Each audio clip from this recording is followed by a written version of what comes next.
Hello everyone. Happy Saturday. Welcome to our, 1 trillionth episode of Housing Talk. Yeah, that's about right. Yeah, we are joined by the wonderful Fisherman Fruity Snacks. How are you doing, Fruity? I'm doing great. Thanks for having me on. Thank you for joining us on this very comprehensive tour of all your aquariums. Alaura, what do you have to say about this? Oh, I'm sorry. I was trying to listen to see if I heard the voices. Wait, not in my head. I mean, like from the... It's okay, Alaura. Yeah. Yeah, I think I heard us, so I think Awesome, we're good. awesome. Hey, welcome in, first-time chatters. Rare Bird Alert. Saying hello, Mr. Snacks. Aurora Forest. Hey, Nakota, how are you doing? Nakota and anyone else who is stopping by the stream, you guys are more than welcome to come to all of these addresses. We will be starting on the NA region and heading to Europe and then over to Oceania as well. I'm just going to post our starting location here along with the website link to this aquarium. So this one is on NA, Crystal Marlborough, Lavender Beds, Ward 16, Plot 59, and that's the link to the actual aquarium crystal to the Eurasian Aquarium website. So let me just pin that in the chat there, and like I said, any of you guys are more than welcome to come along. All the addresses will be public for this tour, so yeah, I'd love to see any of you guys come out in person as well to join myself, Fruity, and Alaura, and also Savia as well. Hello. Yeah, Savia is that's Kyrie, who's our APAC coordinator for the Eurasian Museum Network, head of the Aquarium Sophia, which is where we'll be later. Basically, my counterpart on the other side of the world. Right. So yeah, that's nice. Got a whole team of staff around you to look at that. Oh my goodness. I think we have staff in. I think we have staff and volunteers in just about every continent except Antarctica. Oh my goodness. You're gonna have to be the first ones to start that one. Aquarium Antarctica. I'm working on it. And here's our wonderful co-host, Alaura Dannon, the non-creator and co-host of Housing Talk. Wow, why do you always have to point that out? I know I wrote it on there, but wow. It's funny though. I think it's hilarious.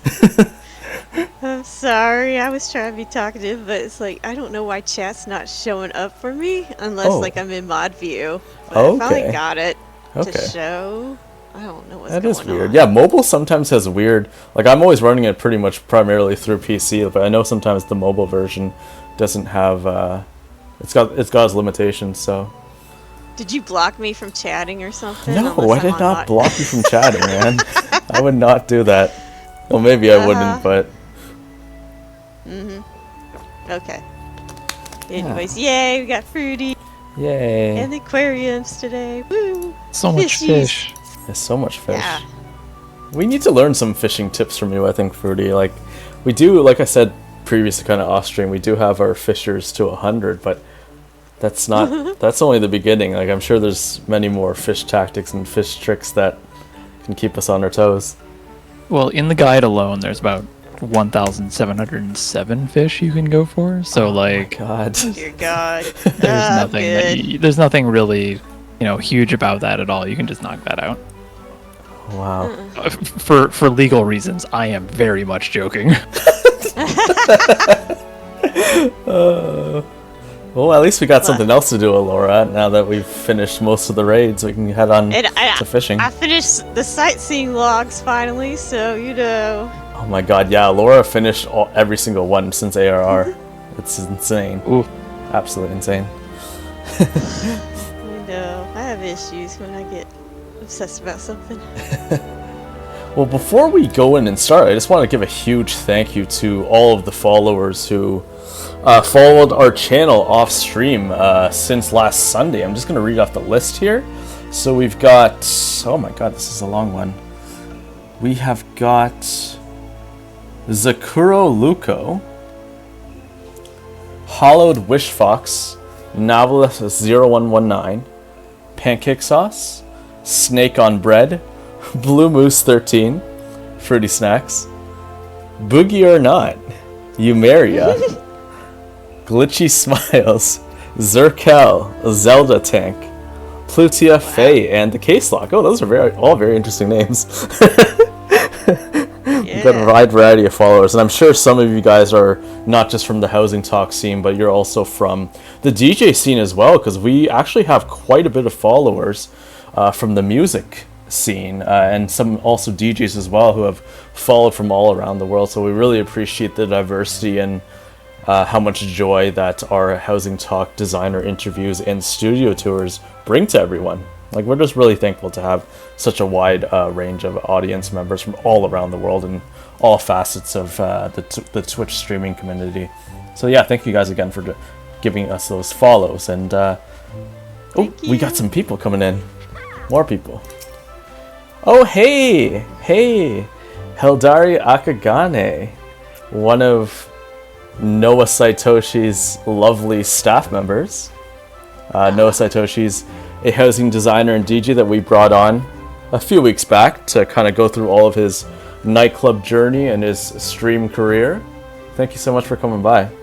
Oh, it's Alaura. What's that? Aurora Forrest said that's me. Yeah. Okay. Yeah, it's Aurora. Oh my god, so I was going to start the tour now, but Takamasa Owaki, thank you so much for that massive raid. Taka, thank you so much for coming in. Good morning, I guess, where you are. It's maybe 3 a.m. JST for Takamasa. He's coming over. He's a DJ coming over from JP. Now, welcome in, Taka, and thank you so much for bringing your music lovers over to our stream. I was just talking about this. We've got tons of people from all over the world coming to see our Housing Talk streams every week, and the music lovers coming in as well. Thank you so much.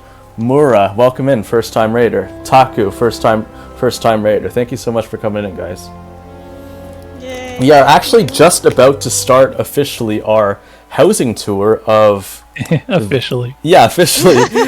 This gentleman here, Fruity Snacks, is the owner and curator of the Eorzean Aquarium. So basically, for those of you who aren't in the 14 scene, you are in the DJ scene. It's basically like a metaverse of player-built housing aquariums, and we're starting on NA right now. We're heading over to Europe, and then we're going to end the stream over on the Oceania servers, which is kind of like the Australia region. So we will be going through quite a few of these player-made and player-created community centers. So yeah, I'm just glad you guys are all stopping by as we're just getting started here. And welcome in. Melodic Blue, officially. Speaking of, before I have to do another disclaimer before I start this now. Fruity, for every designer we've had on the show, we've given each of them a hashtag permanent redeem on our channel, kind of like something that represents you and something to remember you by. So usually it's something that it's like a joke that happens between all of us, so I'm gonna take note of officially for now. But if you do think of something between the three of us or something that really means a lot to you, we will make sure to gift you a permanent hashtag redeem that any follower can use at any time from now going forward. So yeah, just take a think about it. Yeah. Could be something about fish. I just know it. Oh, naturally. Yeah, exactly. Yeah. I'll put it there just for reference for the VOD. But yeah, without further ado, since there's so many of you here already, let's get started and head on into the first aquarium of the day on NA Aquarium Crystal. Fruity, take it away. All right. So, welcome to the outside of the Eorzean Aquarium here on Crystal. Whoa. There's really no fish out here.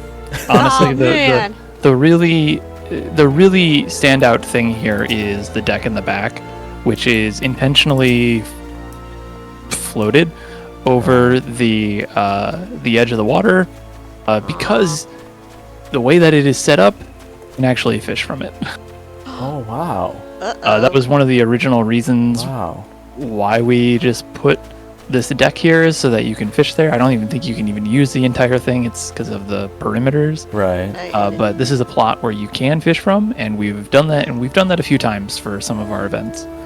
But that was kind of a fun little side effect of this house. We didn't intend to get this house when we first started this project. It was a gift. When I first came up with the idea of doing this, someone was like, "Hey, I have a house. Will it work for you?" And we're like, "Well, it's a small. Oh wait, you can fish here? Yeah, we're sold. We're good. Perfect." Well, Sabia's fishing right now, showing off that you truly can fish off of this deck here. That's awesome. Yeah. So you get into the Lavender Beds fishing hole where you can catch up sweet newt and which actually descents into something fun. It's for like a glam. It's a material for a glam, if I remember correctly. A sweet what? It's you can desynth it. It's sweet newt. It's like a large salamander newt thing. I don't know if it's actually a newt. I think it's more salamander, but it doesn't matter. You can catch it. It's somewhere down there. It's not up right now, but yeah. So that's kind of the standout about the outside. All the fun stuff is on the inside. We haven't really changed the exterior all that much outside of changing the theming around a little bit. If we have like an event going on, we'll throw balloons out. If it's winter, we'll bring out the winter trees and some snow. That's really all we do outside. Okay. This is awesome. So the exterior isn't the most exciting part. I think it's very beautiful though still that you did get this corner plot with this beautiful scenery here. Yeah, and I can talk a little bit more about kind of the whole beginning of this project and the aquarium as a whole. Okay, I guess we can head on inside, guys. Like I said, any of you guys are more than welcome to join us. All of these addresses will be public. We will be starting at the pin address right there on NA Crystal Marlboro Lavender Beds Ward 16 Plot 59. All right, let's head on inside, guys. Hey, Strawberry. Oh, hey, Strawberry. A very good friend of mine. Appreciate you swinging by for my birthday surprise that Alaura had for me last week. I really appreciated that, Strawberry, and thank you so much for stopping by the stream again. Oh, wow. So this is the lobby. We had a small, so we didn't have a ton of space to work with things. We actually initially, right after we opened, oh gosh, it's what 3 years ago now? Right. A little over 3 years ago, 38 months. Yeah, a little over 3 years ago. We tried to get a large, and we actually lost that lottery for it. And we just like, at this point, we'll just stick with the small because it's kind of quaint, and it also adds to the, hey, you can go see like a few hundred fish in a small house, and people are like, what? What? So we're pretty much gonna just stay here for now. Okay. But we decided to model this house a little bit more like an actual aquarium. So there would be like an actual place that you would come in and get directions. There's a little gift shop off to the corner that Alaura's standing by right now. Yeah. How much is a shark plushie? If you want one, I actually just discovered I have about 50 of them on an alt. So if you really want one, I can give you one. It's like a promotional gear, right? Yeah, so we use that, but we have the gift shop. So we tried to kind of put it together like what if there was a real life aquarium in Eorzea, like not like oh, let's make this like, we're not going to base it off a real world aquarium. It would be like, what happens if the Gridanians were just like, hey, this house is now an aquarium, what are we going to do? Yeah. And so that's been the running theme of what if real. So would you say that all of the people that, like all the creators and such who work with you for this project, would you say a lot of it's very lore based, or is it more so just kind of their personal experiences and touches with things? A little bit of column A, a little bit of column B. Right. I can show that off a little bit more when we get into some of the exhibits. Okay. But when it comes to making the individual rooms that will house most of the fish, I really just say, here is your region. Like, it'd be like Limsa, Thavnair, Yaktel. Right. This is your theme, and you have to work within that. but I don't care what it is you do. So if it's like, for me, I made a room. Mine was Fish of Lenosha, and I was like, well, what can we do? I was like, oh, what if we just do something like under a pier? And what happens if we were just like, you were magically able to walk underneath like one of the piers in Limsa Lominsa? What would that look like? And then design a room kind of around that styling. So it's a little bit of personal taste, a little bit of trying to be immersive, and a little bit of just whimsy, I guess. Yeah. Okay. I think one of your exhibits escaped. He's right here. Oh no, that's just no, he just hangs around. He's fine. He looks a bit worried though, so I don't know. Well, last week he was downstairs, so I don't know why he's up here now. Uh-oh. I don't know. See, I told you he escaped. Yeah, he's up to no good. He's up to some fishy business. Usually when people hang around here for a little bit long, they just get roped into volunteering, so you'll probably see him as like a docent or something in the future. Lissa's saying he wants to write in the message book. Maybe he does. He might.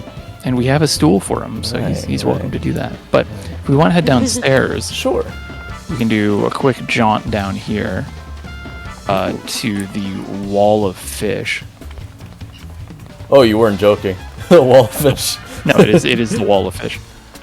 So the wall of fish is this. All the fish that you see behind me are what we call our new arrivals tanks. Right. So these are all fish that are added in the latest patch that we don't have a room for yet, or we just want to highlight. So these are all patch 7.2 fish. Right. And they all very conveniently just happen to all fit into 4 tier 4 tanks. I don't think I've had a patch yet where they all didn't fit, which is really nice, but we have workarounds for that. Right. But yeah, so these are all the fish, and so every time there's a new patch, usually day of, the first thing I do in the morning, I will log in, I will find out what the new fish are, I will go catch them, because we do not buy fish at the Eorzine aquariums, we actually hand catch all these fish. So you guys are the real fishers, the real deal. You catch all of them. Yeah. And we will, and I will put them in before I literally do anything else. This tank gets updated before I do any other content. Wow. That poor shark, though. He doesn't have much room. Yeah. No, the aquariums have some limits, especially when you get to like tier 4 fish, which would be the copper shark that you're talking about. Right. Or like the Carliichthys over on the other side. They're the larger fish kind of just float in the middle there, and it's a little sad. But also, if we were to give them proper things, you'd be looking at like a 40 million large mansion to have a proper sized tank. Heck yeah, let's go. I mean, I would be all over that. Well, it sounds like you're very passionate, very, very passionate about this project, and you do take a lot of pride in doing it like things the right way. And I'm just so glad that you're at the forefront of this, and also all of your wonderful volunteers and staff as well, who also help create this wonderful communal project for us all. It's just, thank you for having us, Fruity, and thank you for giving us an inside guided tour and an insider look on what you guys are all about. Yeah, so I say that, and you're like, oh, doing this right, and then I realize that there's one of these trimmings is wrong. The one in the lower right should actually be a freshwater trimming. I didn't mean to point that out, man. Water trimming. Oh. We had a marine biologist come through and like toward the whole aquarium once, and they were literally pointing out, well, that type of plant doesn't fit in salt water. That's a freshwater thing, and we were like frantically changing all the trimmings. Wow. Because we were like, oh god, you're right. Oh no. But yeah, so why don't we can? So this is kind of like the main rooms of the aquarium. Crystal, we have our lobby, which is mostly just like a transient area. Down here is the gathering area. If we have a large event that we want everyone to meet inside for, we will actually take up these tables and just place rows of chairs and benches, so we can kind of accommodate more people to sit. As weird as that sounds for a video game, people like just really enjoy that level of detail, and we just have fun with it. We think it just makes the event feel a little bit more real. It makes it more alive, right? It's like a living, breathing space, right? That people can come and enjoy. So this room will occasionally change. I had an idea once where we like every quarter we would do a different like type of biome, but that I got busy and that never actually happened. So we're still kind of just like Fish of the Crystarium is the current theme. Right.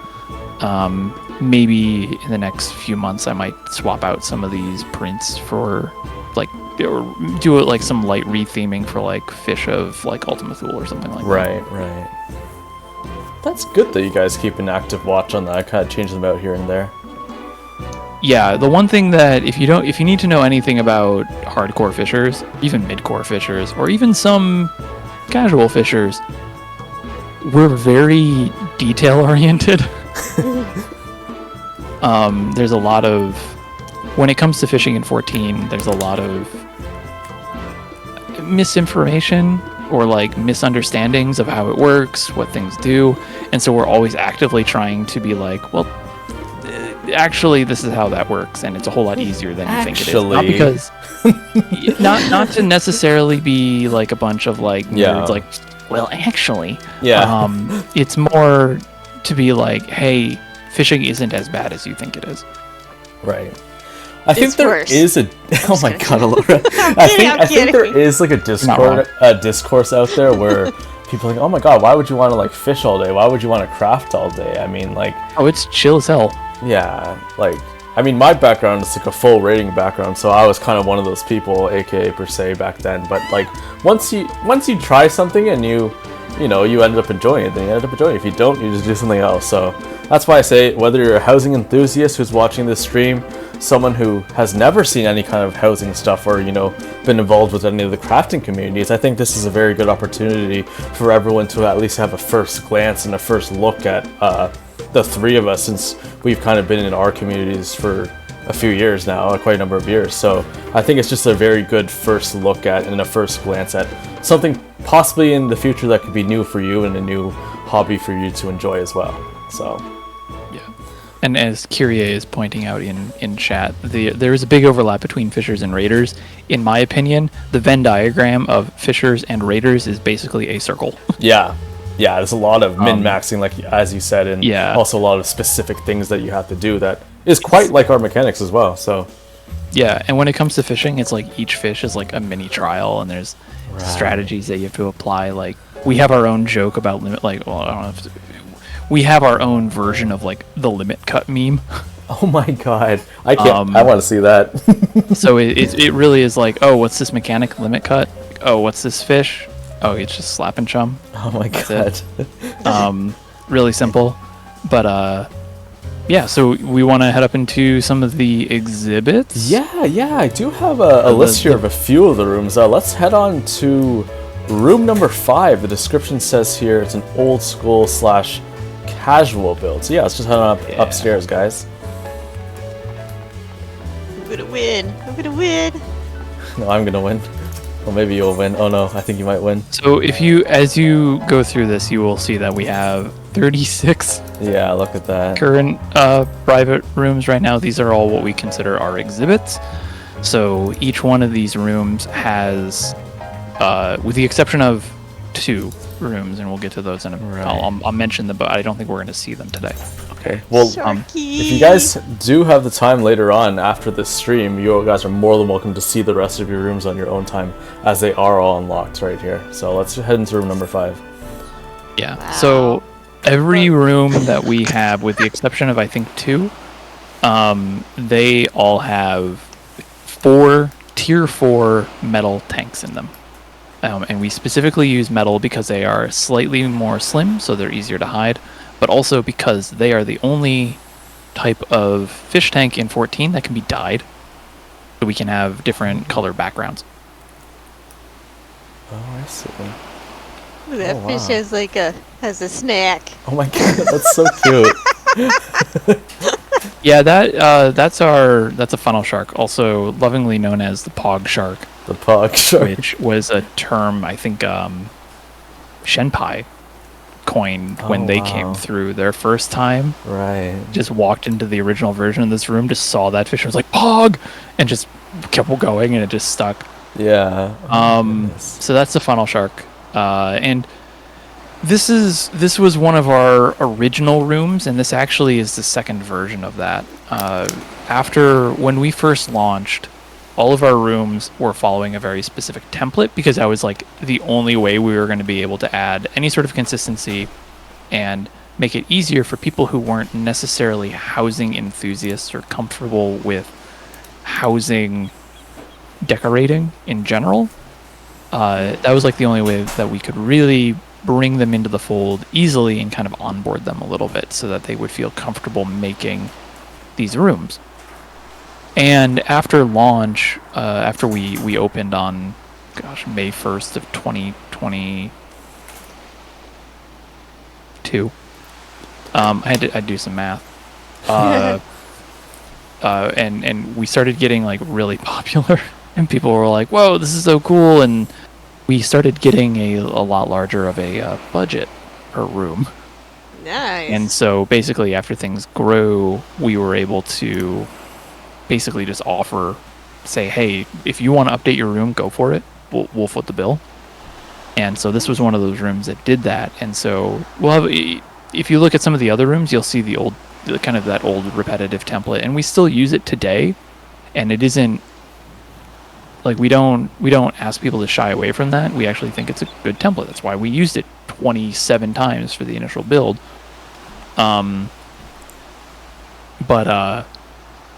This was like one of the rooms that we kind of just came through. Okay. And so the template's kind of like more of like a resource that's encouraged but doesn't have to be used, right? Just because you guys used it so many times, right, to great effect.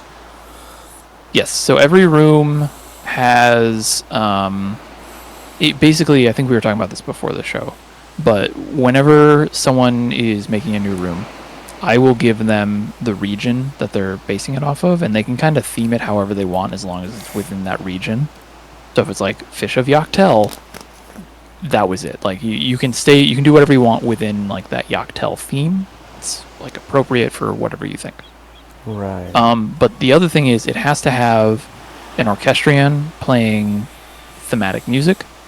So here it's playing like that ocean theme you hear in the background. It has to have a message book because that is where we tell you what fish are in which tank to the best of our ability. And it has to have, obviously, the 4 tier 4 metal aquariums. That is like a non-negotiable for most of these rooms.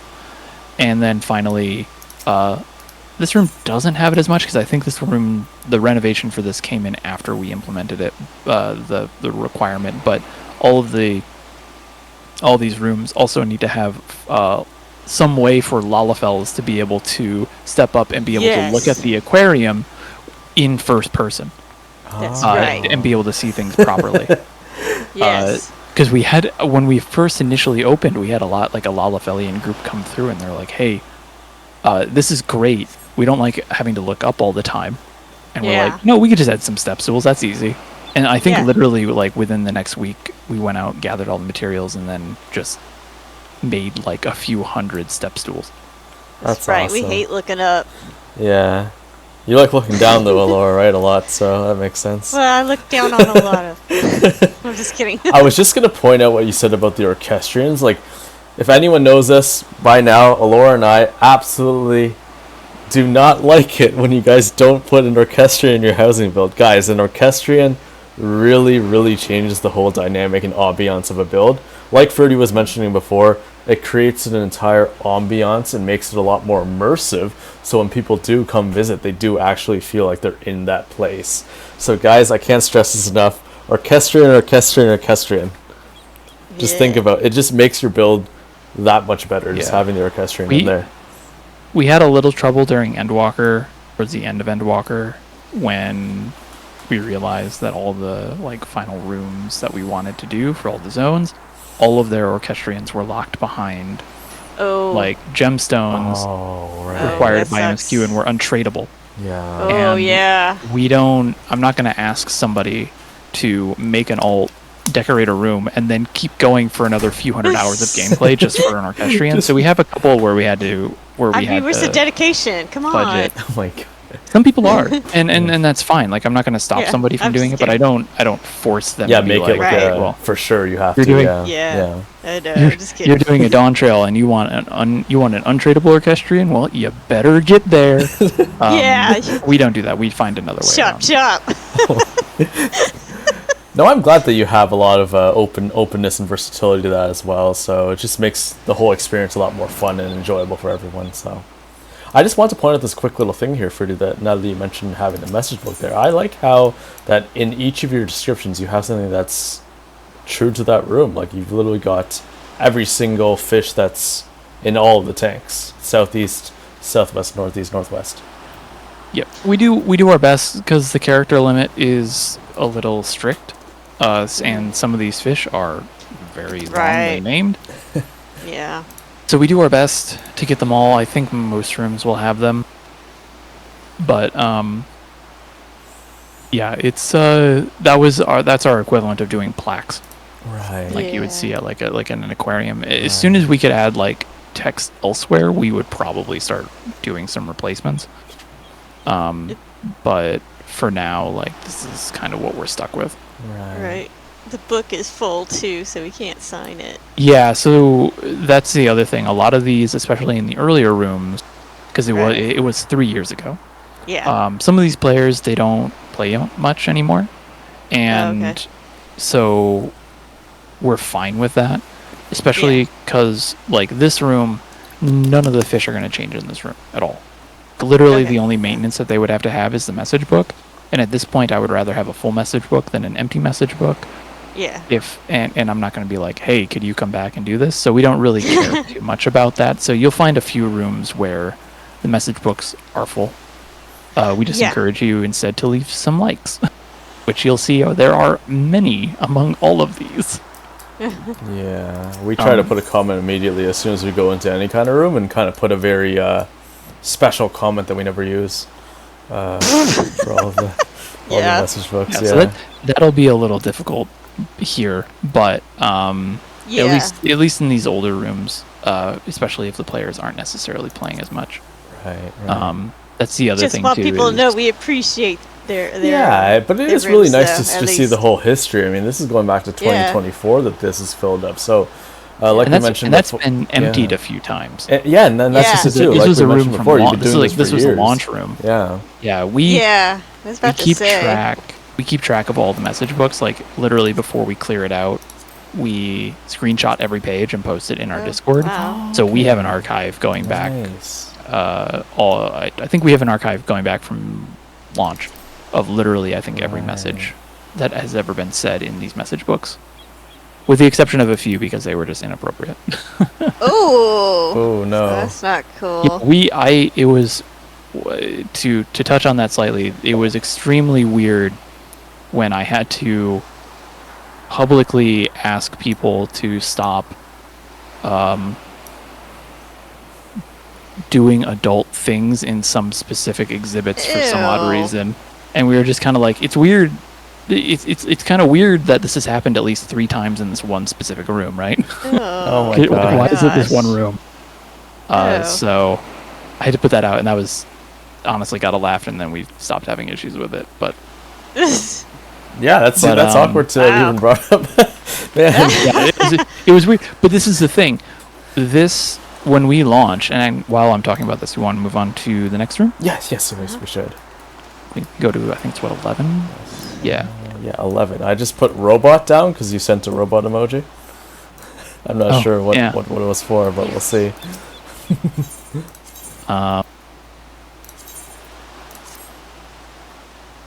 It's industrial. But, when we launched this aquarium, we launched it on May 1st. It was like a tweet at like 4 p.m. or something like that. I remember it very vividly.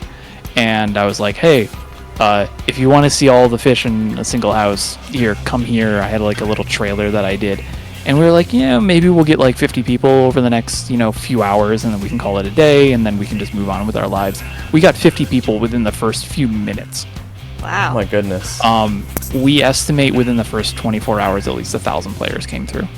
Oh my god. We had people who were making ults in Gridania that you could stand there and you could see them specifically being made coming into the Gridania and running straight to the housing district. Like, people thought they were bots. They would run to Lavender Beds, and they would come here because this was before DC travel. It was months before DC travel.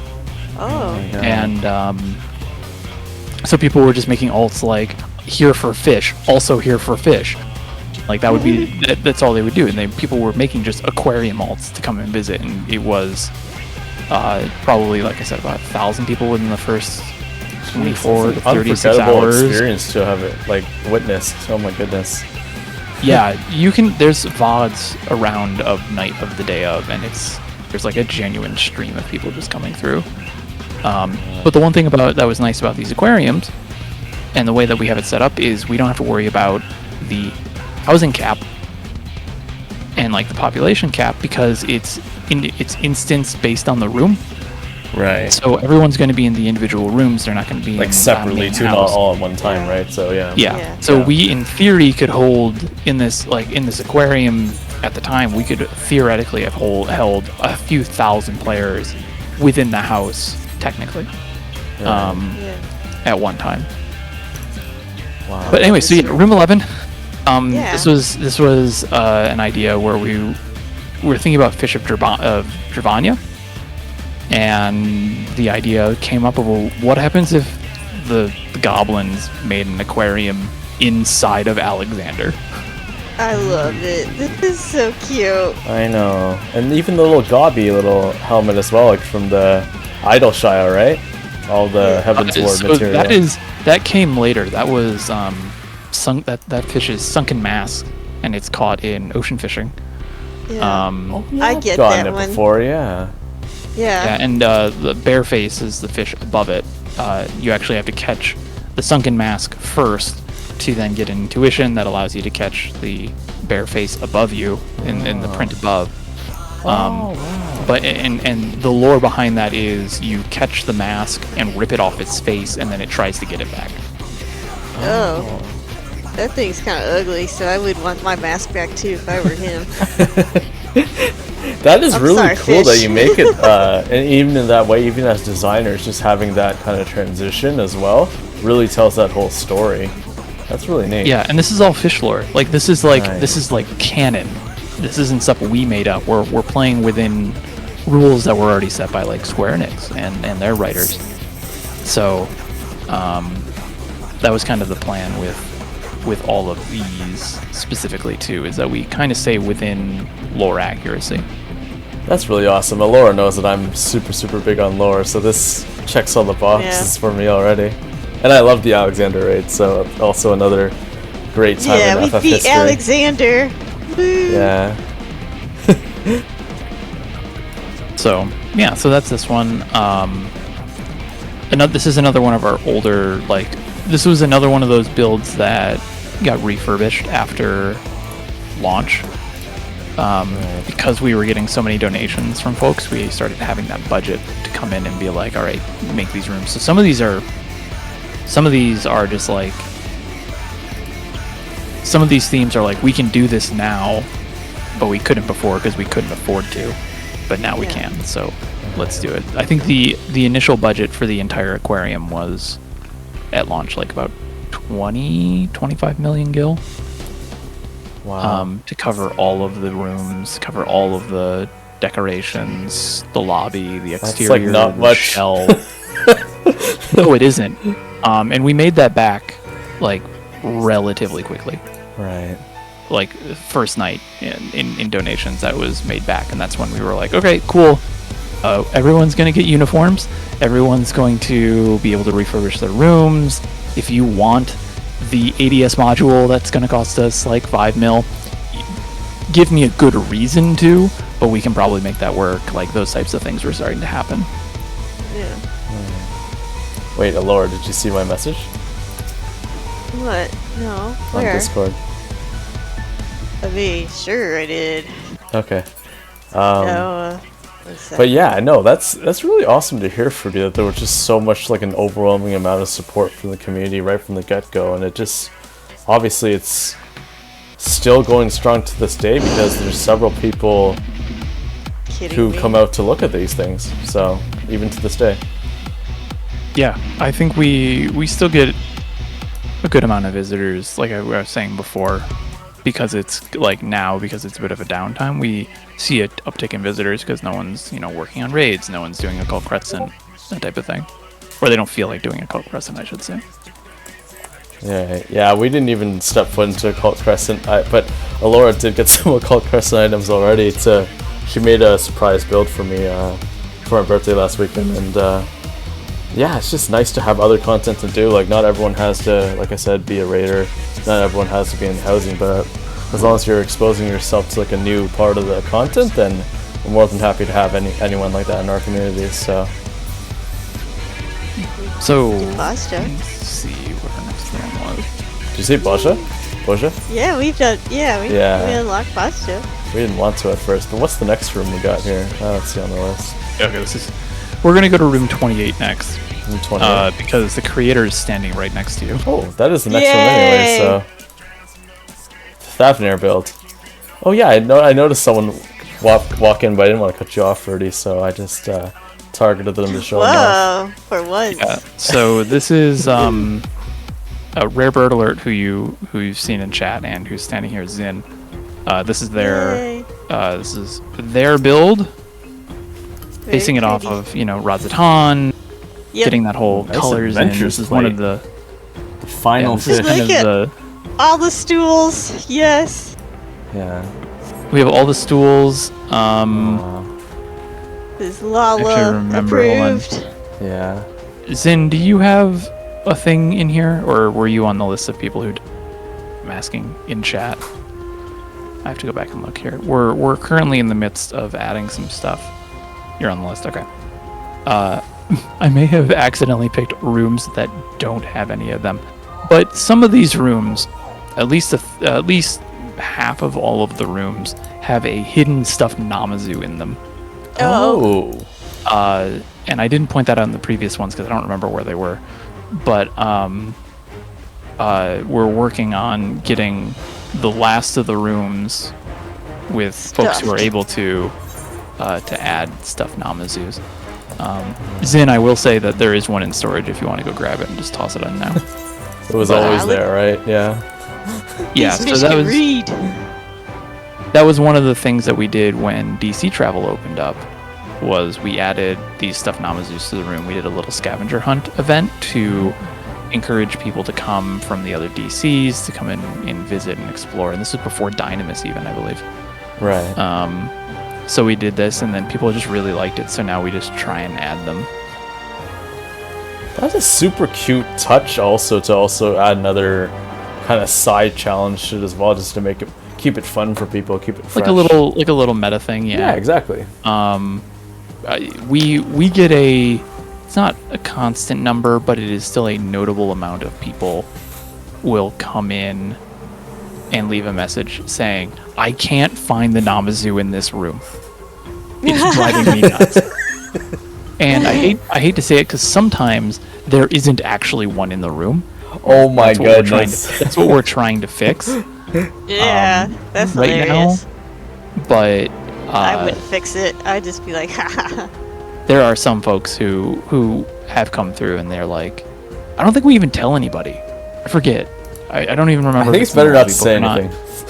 yeah, just let them guess. Yeah. So I think people just start picking up on the fact that there's hidden Namazu, and then they go back and start looking at it. And we did that kind of as like a way to also just, if you're going to be here, you don't want to just look at fish. You can really explore the room a bit more, and that's part of the other reason why we added those, was to really force people to look at the room. Right. But I think it is good, like what we were mentioning. It's better not to say anything, because then they can actually fully appreciate all the little mini design aspects that people intentionally put in there that they might have missed the first time if they had glazed over it. Yeah. So there's been a lot of not just like housing design thought put into this, but we also put a lot of like venue management thought into this. Like how would we manage this as a venue, because that's what it is. And so that's where those things start to kind of come out. Okay.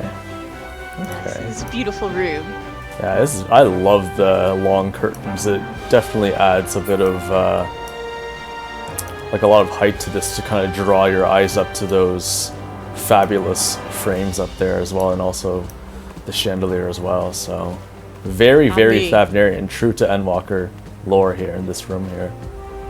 These are some smart fish. They can read. They can sew over here. Wow. They're very productive fish. Wow. And you'll also, the other thing I'll point out is we were talking about like that template where the past 2 rooms we've seen, we've had 2 straight walls. It was basically like a hallway. Right. Zin, we don't hold people to those templates if we need to. If they want to try and explore a little bit, they can. We have a couple of rules around what you do if you want to break from that template, and Zin obviously did that here, and in the next 2 rooms we'll look at, we'll see those as well. We'll see 2 more breaks from that. That's awesome. I guess these are going to be rooms 29 and 30, correct? Yep. All right, perfect. I'm just going to post those there. Unique takes on ocean fishing. Let's head over to room 29. So this is the next 2 rooms, 29 and 30. I won't go too deep into the long drawn history of how long it took to make these rooms because we had to first catch the fish. Oh. Specifically, I will say though, it's like this guy right here, the manta ray off to the right. This is coral manta. This actually took the team. Oh my gosh! To Look catch. at that sucker. Took a few months for the team to catch because it's not tradable. So it's not like I could go out and catch it and then give it to the person. The person who made this room had to actually also not only level their character to be room ready, because you have to be level 50, you have to have second lieutenant grand company. This case they also had to level their fisher and gear it well enough to be able to catch that fish. Wow. Wow. He looks so fancy too. He does look very bougie. Do you want to sit down, Fruity? We can take a picture. Being command. There you go. Buddy. Yeah, so one of the reasons why I wanted to pick this room was because it did break from that original template that we had. Yeah. And 2, I thought it was a really creative way of doing ocean fishing where they decided to make a submarine and build like that underwater experience that you might see at like an actual aquarium. Where sometimes you'll go through like an actual aquarium and be like, oh, you're underwater, you're in a submarine, it's all machiney. That was their thought behind this, was let's make it like a sub. This is very, very immersive, even down to the orchestrating, and it was all absolutely perfect with the phasmas kind of showcasing the little observation windows that you're looking out of, but also the stacks of the mini Ultima Thule monitors as well to kind of showcase this kind of little port area here, this command station. Oh, wow. This is so cool. We've got to recalibrate it. You do? Wait, don't let Alaura touch those buttons. Oh my god, we're all gonna die. Well, you were going to one day anyways. Yeah, might as well. Let's go. I also just really like this little nook here, how they just did this cutout to kind of pretend like there's something even deeper up, like you're actually deep in something. Well, that's just it for like when we talk about our housing designs and when we interview our designers too and do our studio tours, is that like I think like the great thing about housing in 14 is that it's not just about what you physically see in the build, but like what your mind leads to. So you could just have like a door, and it's just imagining where that door leads to. So it's really cool how they had this effect here with this these stairs going up here, also like an engineering facility here almost. Yeah. So really, really happy with this room. I say that I'm playing favorites. I love everything that anyone has made for this aquarium, because it's always a challenge whenever we get to it, and I think everyone really pulls off their designs very well. Yeah, and the more minds there are, the more variety there is as well. Different perspectives. Yeah. So if we go for the next one.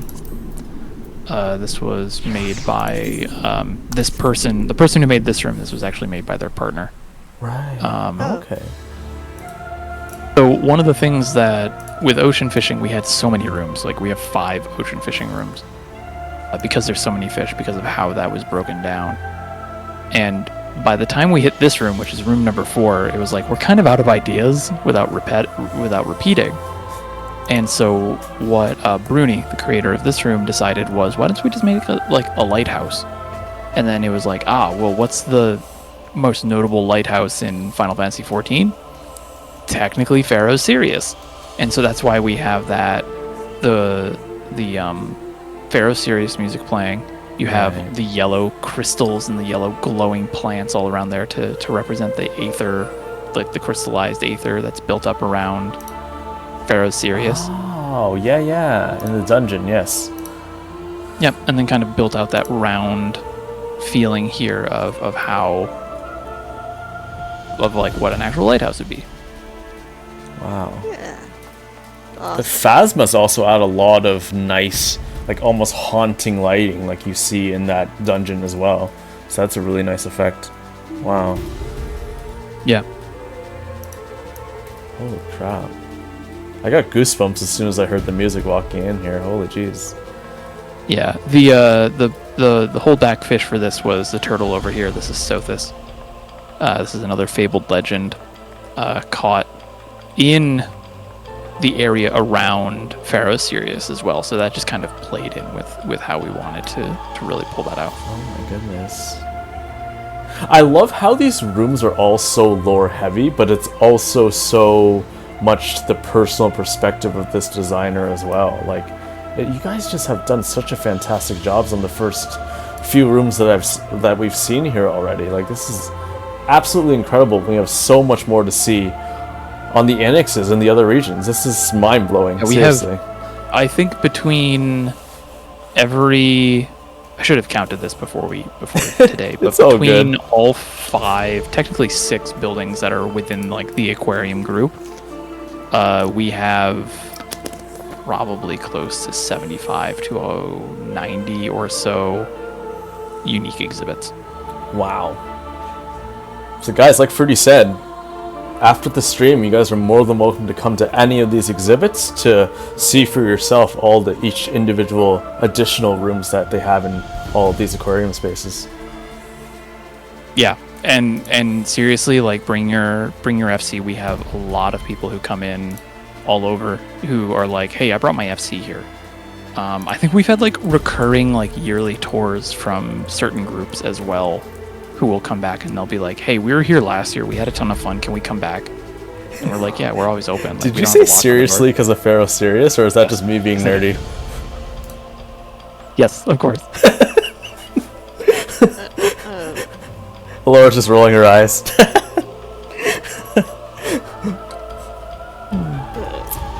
Just try to catch up on chat a bit here. Definitely inspiring room. I love how well it evokes Pharaoh Sirius without any furnishings that are specifically Pharaoh Sirius. Yeah, there's not really many housing items, I think, especially in the earlier dungeons, but yeah, to evoke that effect still with all items that are completely from different expansions as well is a really true testament to your guys' design ability to be able to form this kind of impression without using Pharaoh Sirius specific things. Oh. Yeah. We just got married and honeymooned here, Ferdy. Oh, you're talking about we've had a lot of people kind of talking about like the events who come in. We've had people who were like, I just had my eternal bonding ceremony, and immediately after we took the wedding party to here. Oh my god. We've had people ask like, yeah, we've had people who are like, whenever I get married in game, we're gonna come here. That's gotta be a very endearing feeling, Fruity. You and the rest of the staff as well. It's gotta feel good. It's always, I'm gonna say, bewildering in a very affectionate way, because it's like, to me, I was like, this is an aquarium where we put all the fish, and to me, I'm like, this is a place where I just want people to come and visit and have a good time. But when people are like, it means so much to them that they're like, I'm going to be here for my wedding. I'm going to be here for, we're dedicating time as a group from our FC to come through and do this. It's kind of just like, it just kind of adds a little bit of like an extra level of, this is a little bit bigger than I always think it is. That is so sweet though, to like have somebody do eternal bonding, so And then bring their partner here to swim with the fishies. Yeah. So they can collect on whatever. Life insurance. Insurance, yeah. Yeah. Fun fact: fun fact: we have actually had "quote unquote" murder mysteries in the aquariums. Nice. Sign Alaura up! Murder mystery, murder. Yes. As soon as you said murder, that was it. Yeah, every Halloween. We host an event called All Tanks Wake. Do that. Let's do that next time. I need to do murder mystery. Our sign-ups open, or about that next one soon? Can I just do the murder part? I mean, I'm just kidding. RP, right? RP. Yeah. Okay. Moving on to the next room. Just making sure. We're the next 3 rooms here, and I don't want to. I want to make sure that we're conscious on time because we have a ton of places to go, and I don't want to hold you guys up for too long. Oh, it's all good. So these are the rooms 34 to 36 are the newest. These are our newest ones, like within the past few months. Right. I can also actually say 35 and 36 were literally finished like this week. Oh my god. Oh, wow. Well, thank you so much for finishing that, guys, for this lovely tour that we got going on here. So, one thing that we learned with Endwalker was a lot of the time early on, we don't know how many fish are going to be in each region, and that's how we curate our rooms, is per region each fish gets a room, basically, or multiple. Early on, we don't know how many fish are going to be in each region, so we create a kind of a catch-all room to start that will be pivoted into like an early zone region, or like an early region room later. So this is the Fish of Dawn Trail, and this is where you'll find fish from all of the expansion, because this is very early. We didn't have enough to justify its own room. So this room will probably be the one that is going to be alive the most over the next few patches, as we'll pull fish out, we'll put fish in, and eventually by the end of Dawn Trail, this will probably get converted into a Fish of Tuliolal or Fish of Kazumawaka. So in terms of color scheme, though, is that just something up to the individual designer, or do you kind of give them a sense of direction? So this is a build by Carowin. And Carowin, another Lala. Yep. And basically when Carowin volunteered for this, I was like, this will probably be what happens. You'll probably become like the Kaz in Tuliolal room, so keep that in mind. But then you can kind of do whatever you want from there. So that was how they pulled that out. So I don't tell them what to make. I literally just say, here's your theme, here's the fish that are going to be in it, here's the requirements that you have. That's it, go. Bye. Good luck. Yeah, you have, we give them the starting budget for each of these rooms is 1 million gil. Right. And I say, if you need more, let me know. And so that's like how we kind of start. That's how we kind of budget these rooms out, is we start at 1 mil, and if they need more, they come to us and they're like, this is what I need it for, and then we can go pick it up. That's awesome. I love that you give them so much creative freedom as well. Like, it just, it's so cool. That's kind of the thing that from the start, when the aquariums first got started, was I didn't want to dictate things too much, because I don't want it to be my vision. I want it to be the fishing community's vision of what an aquarium would look like. And so that's why we started with, or that's why I'm pretty much hands off at the start. If somebody wants me to be more hands-on, or if they want some help, we give them that. But it's not like, I'm not going to go to Carowin and say, hey, I need you to make a room that's kind of like earth-toned, it's brown, it's going to have this music with these colors, like la la la. It's literally just go make a room. Yeah, you don't want to pigeonhole them into that and then kind of dictate the ideas that they could potentially bring if you had not said that, right? So, yeah. Yeah, so I really just let them do it, and I'm always amazed with the ideas that they come up with. Wow. Carowin, if you're out there, we love you. A fellow Lala housing designer who's been in the game for quite a few years now, that we've spoken with many, many times. So Yeah, Caro jumped in a little while ago and was like, I really want to do something with this. And we're like, cool, yeah, sure, come on in.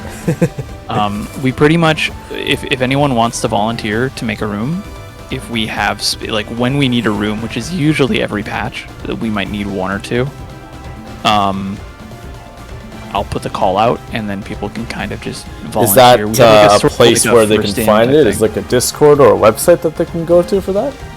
In the Eorzeum Museum Network Discord, just say that you would like to help out with the aquarium on like North America or Europe or Oceania, and we'll give you the roles you need to see all those channels. All right, and then go from there. I'm just gonna post the invite link to the Eorzeum Museum Network right in here for all of you guys. I know there's tons of you out there who do watch our Housing Talk VODs. For future reference, if you would like to potentially make a room there or find out more about their amazing projects, please go check out the Discord invite link there for the Eorzeum Music Network. Oh, not Music Network, Museum Network. I keep saying music because I'm so into music. And if you're into housing, the Eorzeum Museum Network, which all the aquariums we're founding members of, we have like 25 other museum builds as well. So if you're into housing and just looking for something a little bit different, give it a shot. Go tour around. Are you pouting? I'm sulking because of the mistake. It's musical fish, okay? It's fine. I guess it works, It's fine. Don't you worry. We already talked about the orchestrion, so you know, it's just part of it, so it's going to be okay. Yeah. But you know what? I'm going to get that on GPOs. So, bumping over to the next room 35. Right. This was the first patch 7.2, when we had enough fish to fill a room. And so we were able to make the fish of Living Memory and the fish of Yaktel. So the first one's Living Memory. I love the music already. I've made a couple Living Memory builds, so I really appreciate this region. Yes. Yeah, I really, really appreciated how they kind of remade the central node at the very end. Look at that. I believe it's the Sphene EX one, right? Yeah, that's amazing. Yep. And even some of these tanks are themed a little bit around the lay nodes that they're from. Right. This one specifically, lay node Arrow, is found among a bunch of docks. That's where Copper Shark is from. Right. This one here is from lay node Arrow, like from that area, I should say. It's not the fishing hole specifically, right. But like Windpath Eel and Floral Snakehead, or not Floral Snakehead. Crap! I knew this one when I saw it, and I can't remember what the name staff, can you help them out in chat? Someone or another fisher enthusiast? I'm gonna have it here. It's at Moose Springs Eternal. Rarebird saying Giant Snakehead. Yeah, Giant Snakehead. Yeah. And then you have like the Forgotten Ones and the Iris Wrasse, and these are all from Canal Town. And Hydro Louver, our derpy little friend, also from Canal Town. Wow. So yeah, so this was one of the first two rooms that we were able to make because we had enough fish to fill a room, and we actually have a little bit of expansion here as well if we need to. Wow. I love that each individual space as well kind of represents a different like setting, the backdrop. It really makes it pop, like each individual tank. Wow. And with these rooms too, if the designer chooses to, if like new housing items come in that make their room a little better, they'll go back in and add them. Like we will help them get them as soon as they want them if they need it. So they're like constantly updating depending on how the patches go, then you're saying? Yeah. I'm expecting when the housing patch, that's hopefully, before the end of Dawn Trail, where they'll expand the item limit and maybe even do the TARDISing of the houses where you can get like a large inside a small. I cannot wait to see that. I'm sure there's tons of housing designers in chat right now that are just absolutely waiting for that moment. And I think Nakota's one of them, just saying, yeah, I can't wait to build when the item limit slot increases. And I'm sure that's many of you guys as well, including ourselves. Yeah, we're already starting to talk about how we're going to do things about when that happens, and like how are we going to support like not just the aquariums but like all the museums that we support as well. It's gonna be amazing. This is amazing. Gonna be a thing. Okay, so last room here is room 36 by Big Salty, who I think is in chat. Big Salty. Big Salty? Oh, well, Big Salty isn't even just in chat. Big Salty is in fact here. Oh. I like that name. I think it's 5 Alti 64, I'm assuming. Alright. Woo! This is amazing. Go Big Salty, go! The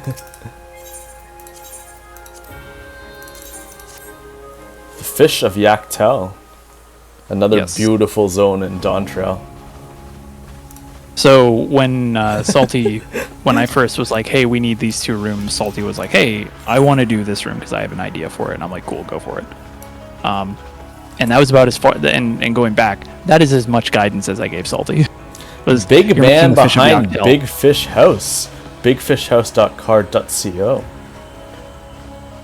Yeah, you're going to find that a lot of aquarium volunteers have their own aquariums. Big Salty's is the Big Fish House, right? Which has big fish. Not just like fish that are physically large, but just the type of fish. Yeah. Big salty fish. Yeah. Big salty fish. So this one is themed around Yaktel, and you might be able to pick up on the idea behind it. See if you can, based on the color and the materials used. They decided to. Top and the other one's up top, one's they're down below. Yep. So look at that. I'm so smart. You are. Yep. They broke the room in half, and we've seen this a few times. But usually when we do a split theme like this, it's because it's like Fish of Ilmeg and Kalusia. Right. Like just because we didn't have enough for like one or the other, it's like 2 separate themes. This is one of the first times we've had such a distinct change in style that we were able to do a split room, and I think Salty pulled it off really well. It's so awesome. Usually most people, when they make, especially in smaller, like a lot of the designers out there, especially in smaller spaces like FC rooms or apartments, it's very hard to make a multi-themed room because you only have 100 item slots. But the fact that you did it here so well is absolutely amazing. That's the other really challenging thing, is that these rooms are all just limited to 100 slots. So how are we going?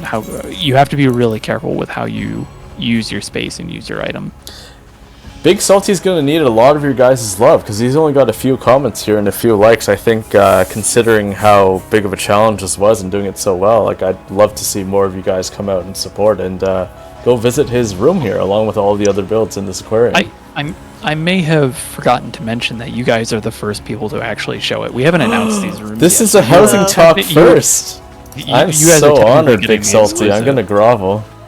Both on the Fish of and I'm going to capture Living that. Memory. Yeah, she loves watching me grovel. The Fish of Living Memory and Fish of Yaktel, you guys are looking at them first. Like I said, they were literally done this week. Exclusive. That's right, Strawberry. I'm so glad. Thank you so much for finishing that right before we showed it off here. We really appreciate all the hard work that you guys put in and helping Fruity and helping the community see all of these beautiful spaces that we can all enjoy.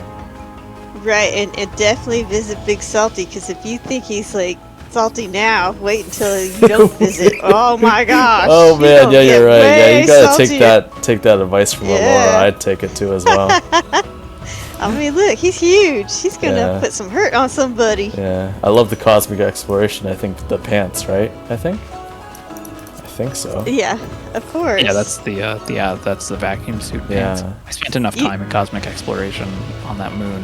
I can name those things back and forth. Well, ISO just like remembers them because like if they are on a Lala and they're metal blue, because that's what the metallic blue, because that's what he gets. Yeah, I got obsessed with cosmic exploration. Like I just like completely leveled everything to level 100, like just from doing cosmic exploration. So yeah, I got super into it. I'm a little sad that we don't have we didn't have enough fish in Endwalker to do a Fish of the Moon. and none of the fish on Cosmic Exploration can be put into aquariums.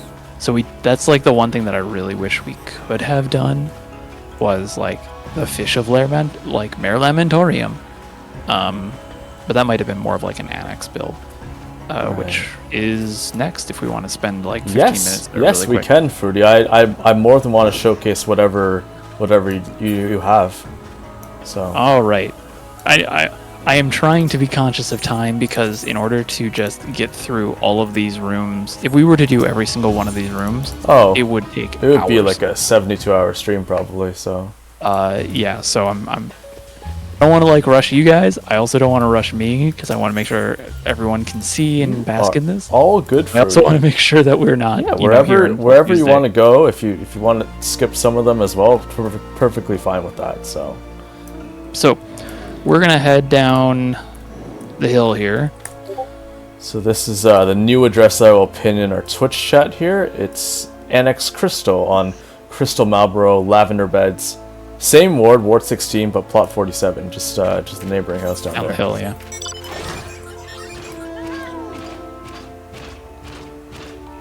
So the annexes, which we have one for North America and we have one for Europe, and we technically have one for Oceania as well, but it's used as a singular venue space, not the way that the NA and EU ones are used right now. We found that we were going to be spending a lot of space building out rooms to the point where we would have like 50, 60, 70 potential spaces by the end of Dawn Trail. Right. And we don't want our guests to like walk in, see that, go, crap, I don't have enough time to do this, and feel discouraged.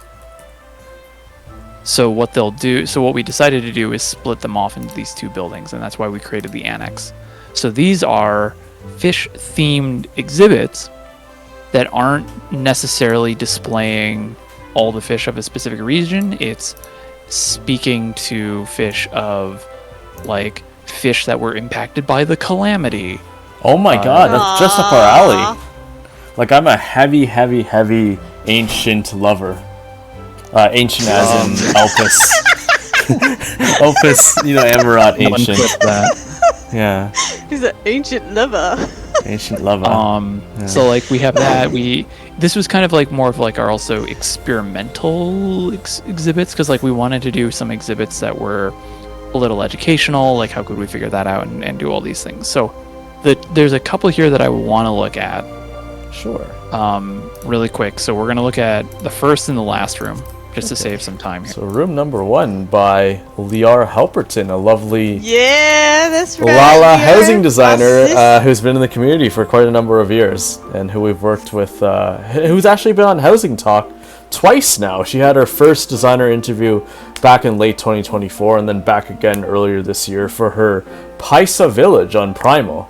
Oh, that's her hashtag. Thank you, Zara, for putting that in. Have a pixie perfect day. And Liara's been absolutely wonderful. Such a supportive designer and such an amazing one. And I'm so glad that you have the pleasure of working with her as well in this Eorzean Aquarium project, Fruity. She's an amazing sister. We're not done seeing Liara's stuff here. Yeah.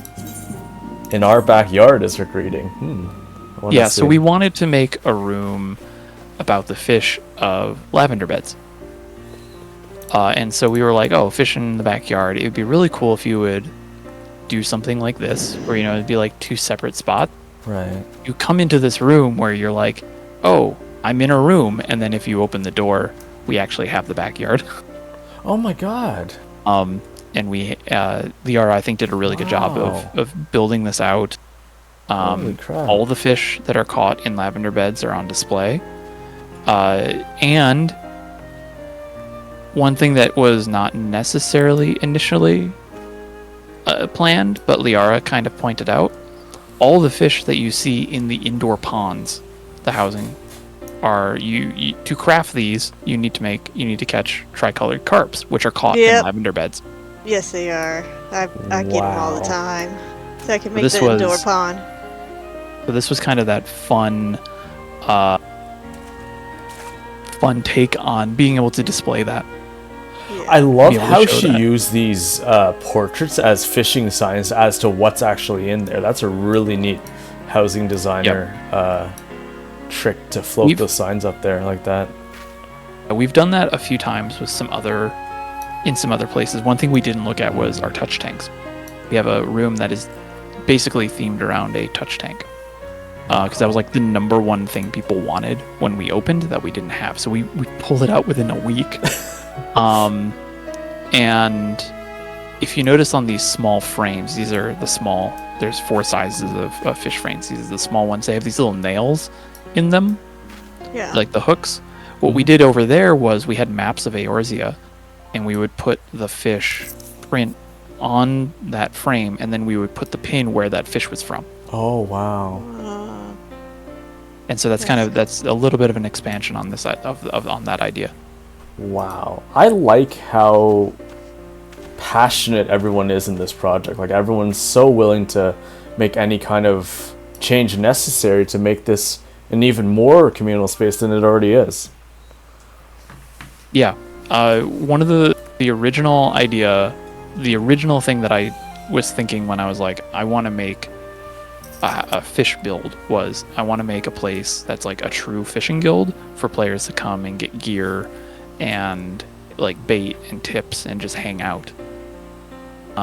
And then I one day made the mistake of going, well, you know, an Intrepid FC could use their FC rooms and fill them of fish tanks to display all of the aquarium fish. And before I could say that would be funny to do, I had at least 10 people going, no. Hey, I have alts already, what are we doing? I was literally bullied into starting this and after I made that comment. And so I think it's April 4th is officially is within the aquarium group called Bully Fruity Day, because that was the day that I came up with the idea of the aquarium. Okay, that's a good point of reference to keep. Bully Fruity Day. Bully Fruity Day. Oh my god, that's hard to say. Fruity Day. Wow. Bully Fruit. Fruit don't deserve to be bullied. Yeah, but you deserve to be bullied. Sure. We're gonna move to the next room now. Hey, work for It's okay. I can't even pronounce it, so I know, it's gonna be fine. So, yeah. So, like, actually, the next room is gonna be room tag. Teague. Is Teague's Yes, Teague. Teague? Teague. It says Teague Zuhilzer. Ah, yes. Our wonderful mechanical fishies. Oh, I think this is the one where he told me about how it was like the fish were really, really hard to catch, I think. Yes. He caught a lot of them.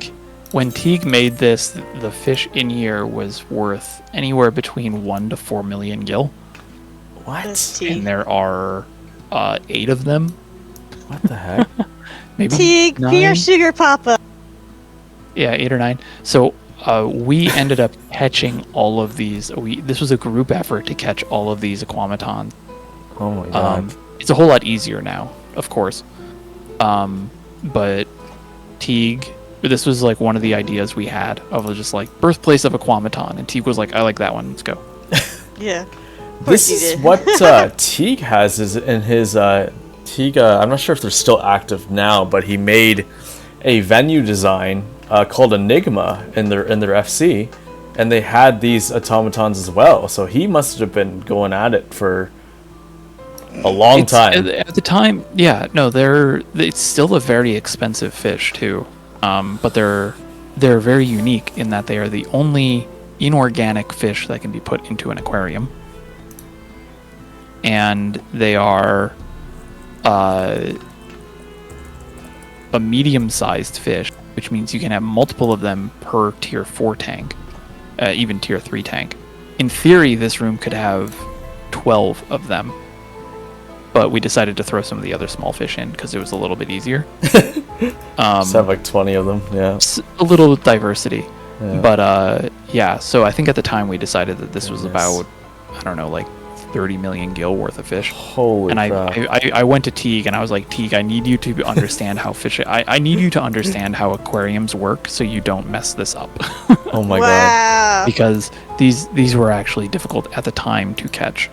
And now I have 8 of them sitting in my inventory. Before you move on, I'm just going to post Teague Zuheltzer's X. Teague's actually been a friend of Alaura's and I for a number of years, but also he's been on Housing Talk a couple times. Like Liara, he did have a one-on-one Housing Talk interview with myself in late 2024, but also coming back to show off his nightclub and his venue designs that he does actively still create for the venues, the FF14 venue scene, the nightlife scene in 14. So huge shout out to Teague Zuheltzer. That's his X right there if you want to check out any of his other amazing designs.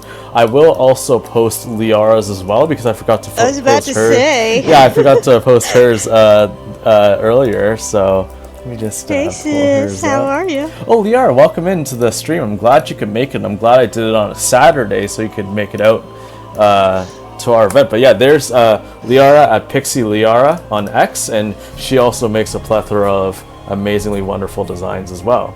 So yeah, go check both of them out. Designers on NA for years and years, and just great supporters, very kind people to work with, and it's been a blast working with both of you guys. It's always been a pleasure to work with Teague and Liara on whenever they're like, hey, can we do an aquarium build? And we're like, yeah, sure, go for it. Find you something. Yeah.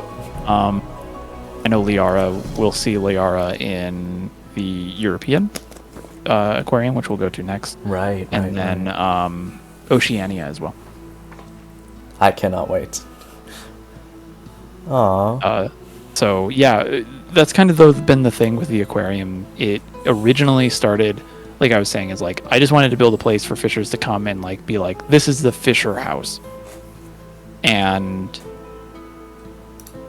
be a resource for housing enthusiasts to just see what fish look like in motion, because you can see a picture and like the pictures usually aren't that great. But it's like, let's see them in context in what, like, how could you use them? And that's always been the core of the aquarium. And that's kind of one of our founding values. When I first started Housing Talk, Alaura actually joined onto the team at around March of this year, but I was actually doing solo Housing Talk before that in late 2024. But yeah, that's one of our values, where it's like we want you guys to fully experience the ambiance, the immersion, and that's why we stress so much about our orchestrions and how it actually feels in the build. The lighting, everything matters, and that's why I'm just so happy to finally be able to come out and explore your ideas behind this, but also, hey Liara, but also there's Liara Helferton, the wonderful designer we were speaking about, and how awesome she is. So, but yeah, like I was saying, like we just wanted everyone to be able to see how truly amazing work that these housing designers, they put all their passion into it, and they just want people to come, want people to experience all these amazing things together. So I'm just really happy that we all got to this point finally, because I think we've all been playing for years, so to finally be able to showcase this is really amazing. Yeah, and it's been, if I can speak like a little personally on that, it's always been a treat to be able to facilitate that in at least this side of things, of letting people come in and be like, I don't have a house, I don't do much, but I want to do housing, can I do something with you? Be like, yeah, sure, we'll help you, and figure that out. And being able to bring all these people, not just Liara and not just Teague, into this project to be able to express them even like through fish. I think I was doing some quick counting. I think between all 3 builds we've had about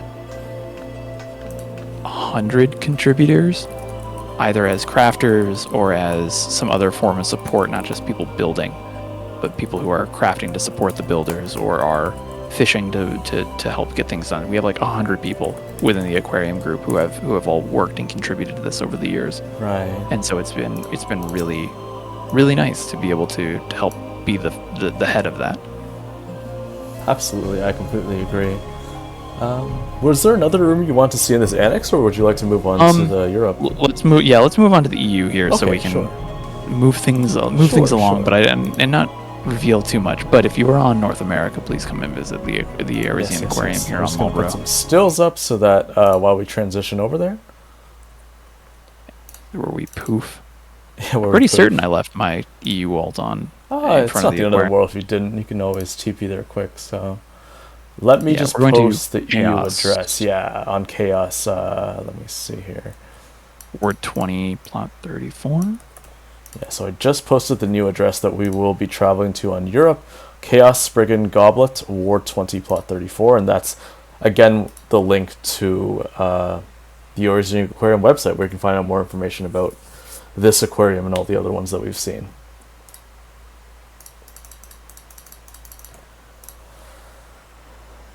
Red Divider saying, I've been to a few of them, but I never realized some/all of them were connected. Yeah, so basically Fruity has... We're going to see all three of them. Fruity has the original aquarium, which we just saw in NA on Crystal, and then now we're heading to our second one on Spriggan on EU, and then we will be ending our stream over on OCE on Sophia. So quite a lot to see still. Like I said, guys, all of these addresses are public, so you guys are more than welcome to bring your EU characters over here to join Fruity and Alaura and I to talk about these builds. Yep, we never lock our doors. I think actually I lied. We locked our doors once at Spriggan for 2 days while Liara did some renovations. That was it.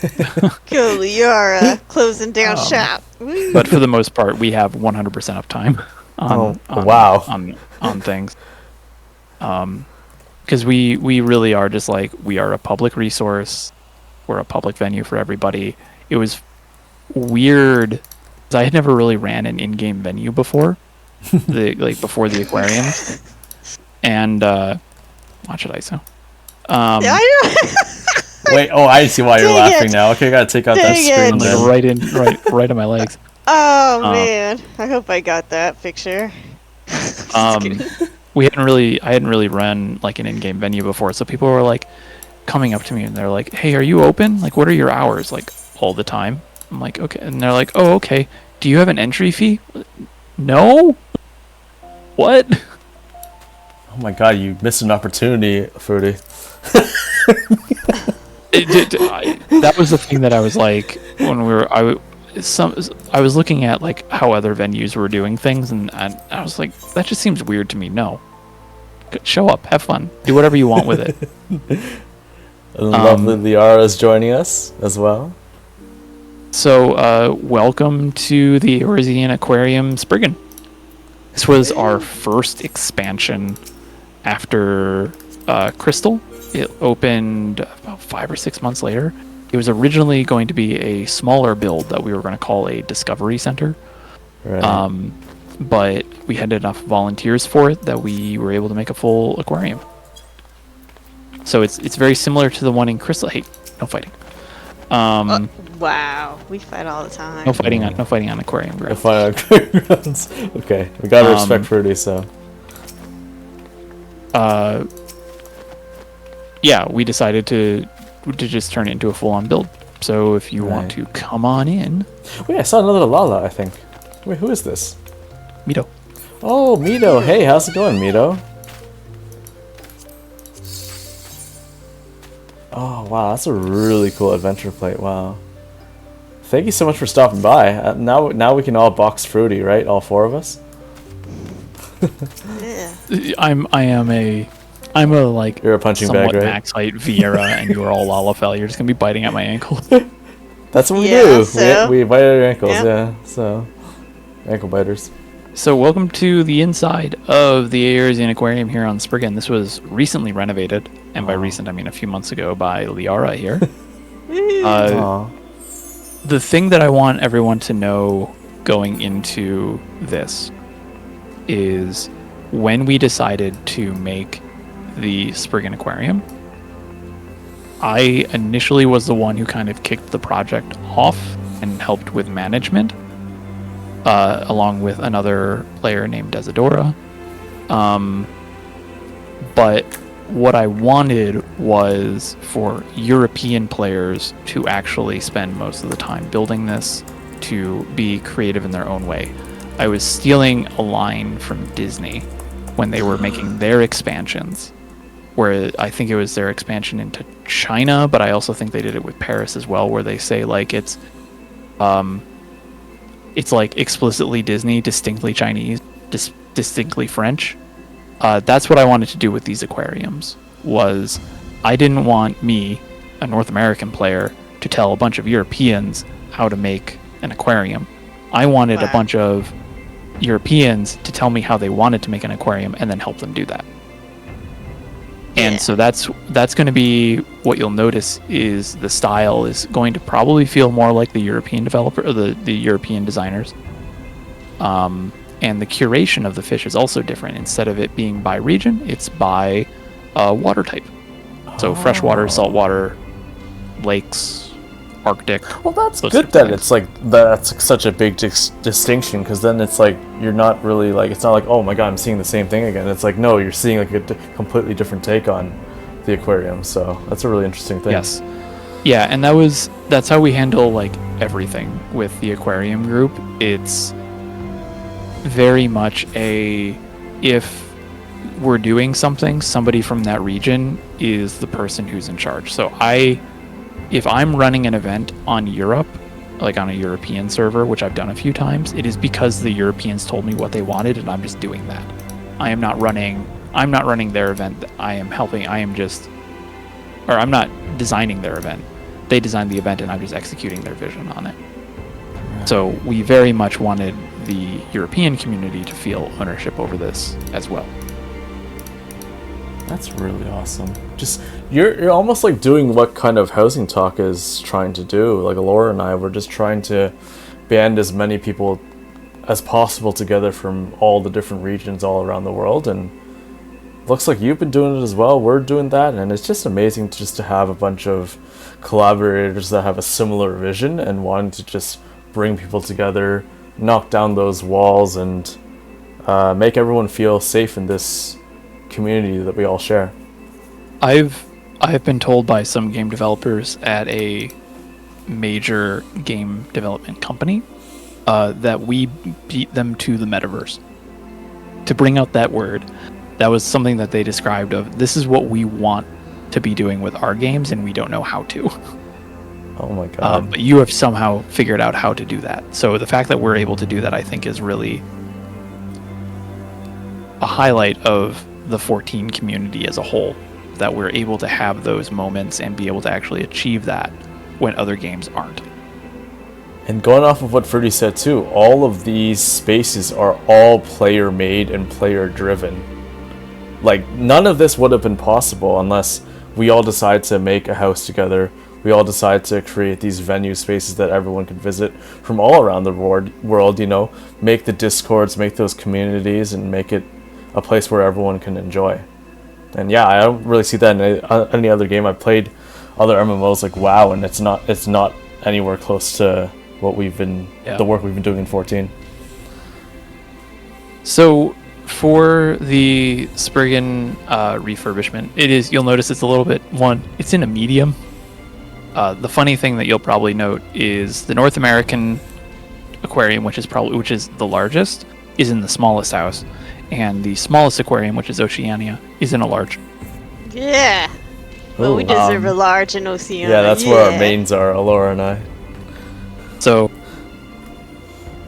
it's just been kind of funny how that worked out. We didn't plan for that. That's what happened. Right. So you'll see, you still have a very similar lobby feel. That's the one thing that we have. A bit more of a distinct gift shop over on the right. We have an actual counter over on the left. But the one thing that we have with that I shouldn't say we, but they did when they were building this was, if you come upstairs with me, you'll see that we actually have space for a side exhibit, for an actual exhibit upstairs. And this is where we have the ocean fishing exhibit. So if you remember, we had 5 rooms for Crystal. Right. A lot of those fish, some of those fish have been put into the main aquariums, but those really difficult fish, the ones that require that aren't tradable, those fabled fish that I was talking about, like the turtle, instead of having a alt go and catch them and put them up onto and make a room, the European team was like, why don't we just put them in the lobby because we have the space?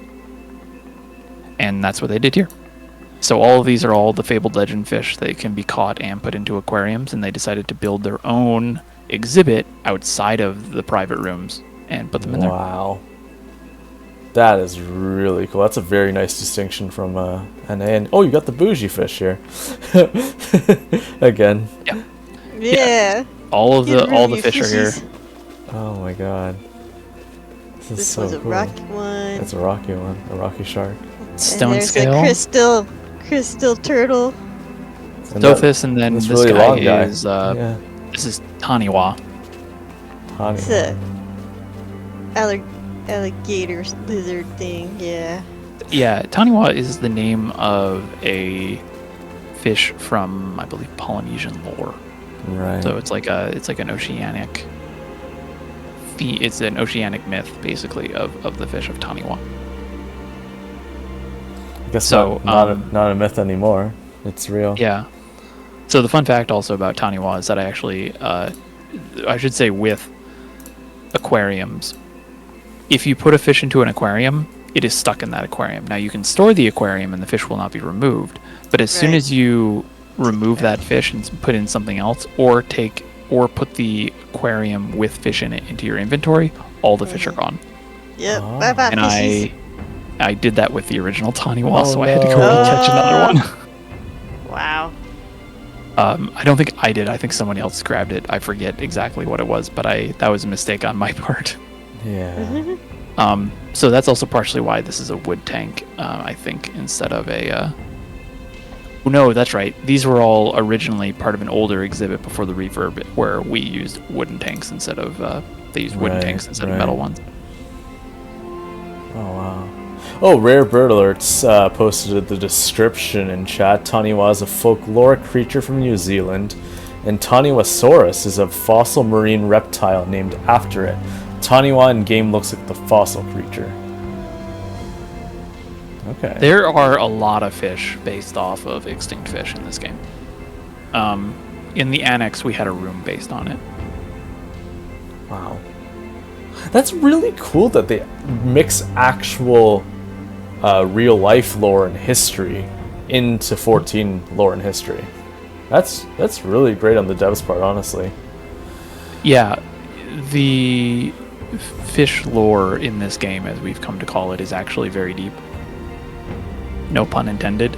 Oh my goodness. There's a lot that is put into how these are written, and we've also even briefly got a comment from somebody who works at Square Enix who writes these out. And they're like, yeah, a lot of the original ones were written as if they're like a Charlian scholar, so they are informational. And we learned at FanFest that if a new species of real-life fish is introduced into the game, the first description they get is usually a fact about that real-life fish. Wow. So that's usually how we can tell when the first instance of a new species is being introduced is, that's like a cichlid, and it's talking about like a real-life fact. That must be the first time we've had that type of cichlid before. And that's usually the case. I love those neat little Easter eggs that the devs put in when you've been playing long enough that you can pick up on what's going to come. So that's cool. Fishing is, especially with Dawn Trail, we are learning, has a lot of thought put into it. I don't think it gets appreciated enough. You don't need to like fishing to appreciate the amount of thought that goes into like the writing and the design of fishing. Well, that's just what it is too. Like even with housing too, like because a lot of times like Endwalker and before, like housing and fishing, like housing in particular, was very kind of cast off to the side. But ever since the inception of Dawn Trail, they've been really giving a lot of us housing designers a lot of multifaceted items that are multi-purpose and multi-dye, right?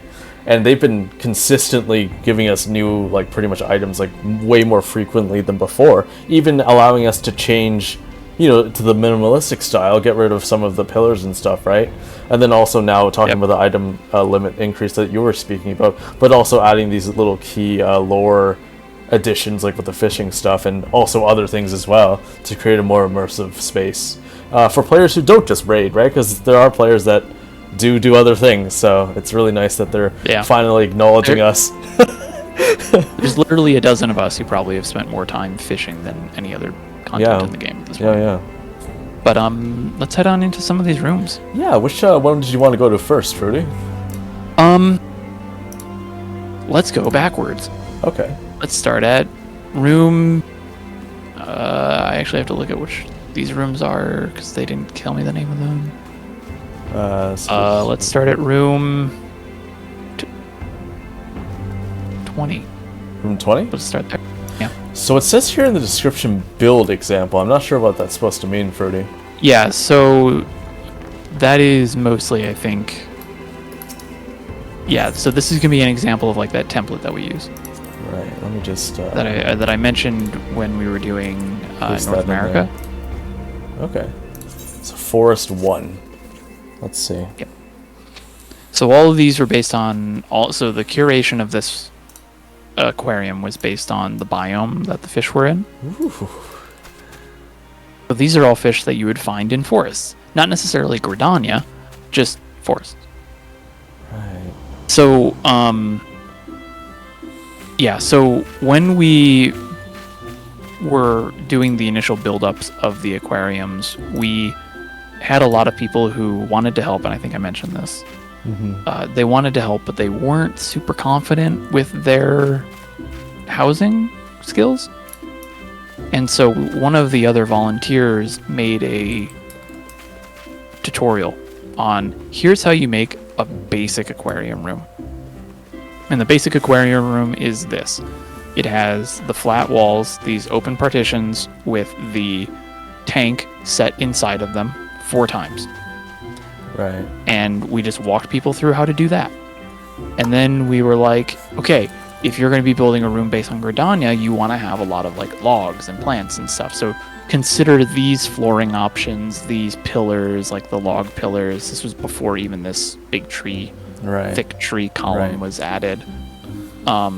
Consider those, add those, and then build off of that. So this is one of those cases where someone just kind of took that template and rolled with it, I guess, would be the best way to put it. Yeah. So it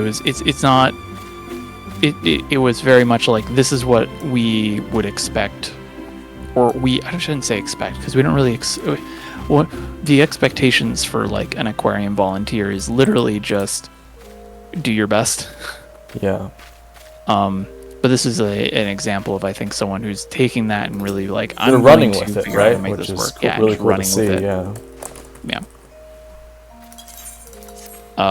I will say that a lot of these builds early on were very difficult because we didn't have like the trees, didn't have as much foliage. We still don't have indoor rocks. Come on, Square Enix. Yeah, how do they not? Yeah, there's a lot of things that are. I'm sure they'll come eventually. Yeah, but yeah, it's just a solid example of a build. Well, it works. It really does, because you could pretty much interchange any of these surroundings of the 4 tanks into completely different color palettes, completely different themes, and it would still look very true to kind of like your original spaces as well, and to kind of match the aquarium kind of design. Yep. So that's kind of like what we have with a lot of these builds too, is with Europe.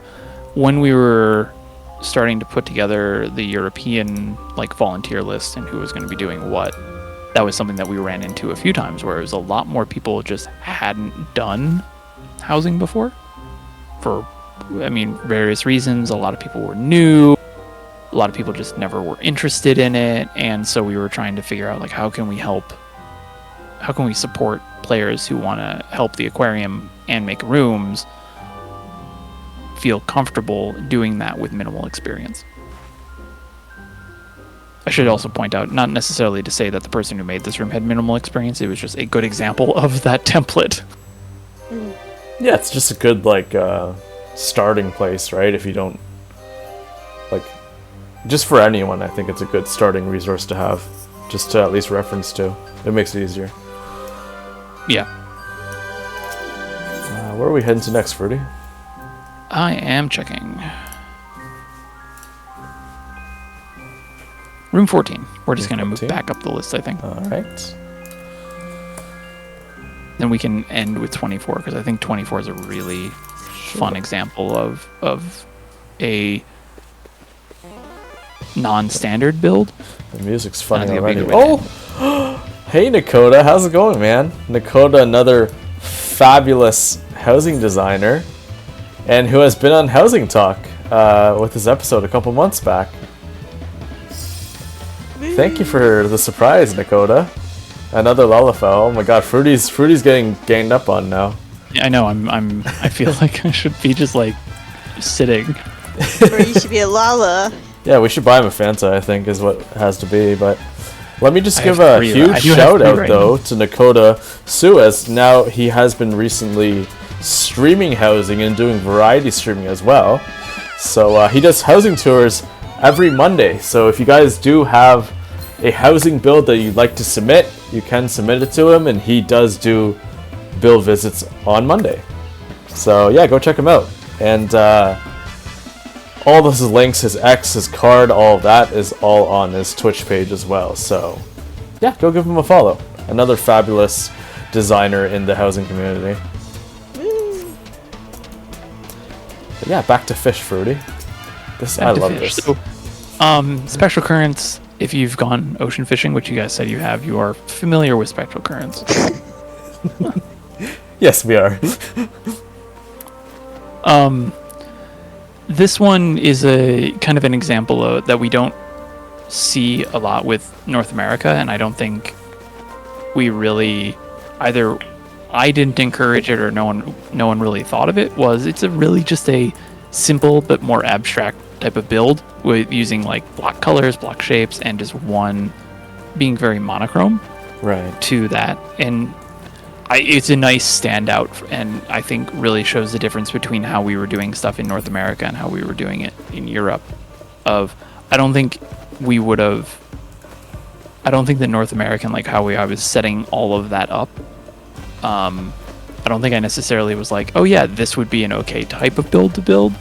And so the fact that Europe was like, yeah, it's fine, I think really shows that distinction between the two different communities of like, we have our own styles and how we're going to do things. And just the evolution of it as well, right? Because you started kind of just grassroots almost, right? Like you didn't expect all of this popularity and all that. It was just mainly just a space for you guys to hang out. And then how it's evolved is just really telling in this region, as you said. Yeah. And this one was a bit more of a challenge to get started because the European community was much smaller. This was before the DC expansion. This was before, I say DC expansion, this was before they added new servers. Right.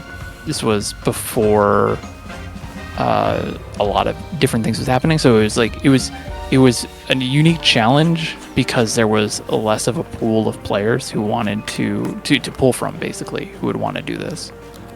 But yeah, so this was just one of those examples of just being like, go for it. What would you make? And they just went off and did it, and how they would do it their own awesome. way. So all these fish are also spectral fish. So these are the ones that you would catch to trigger spectral currents.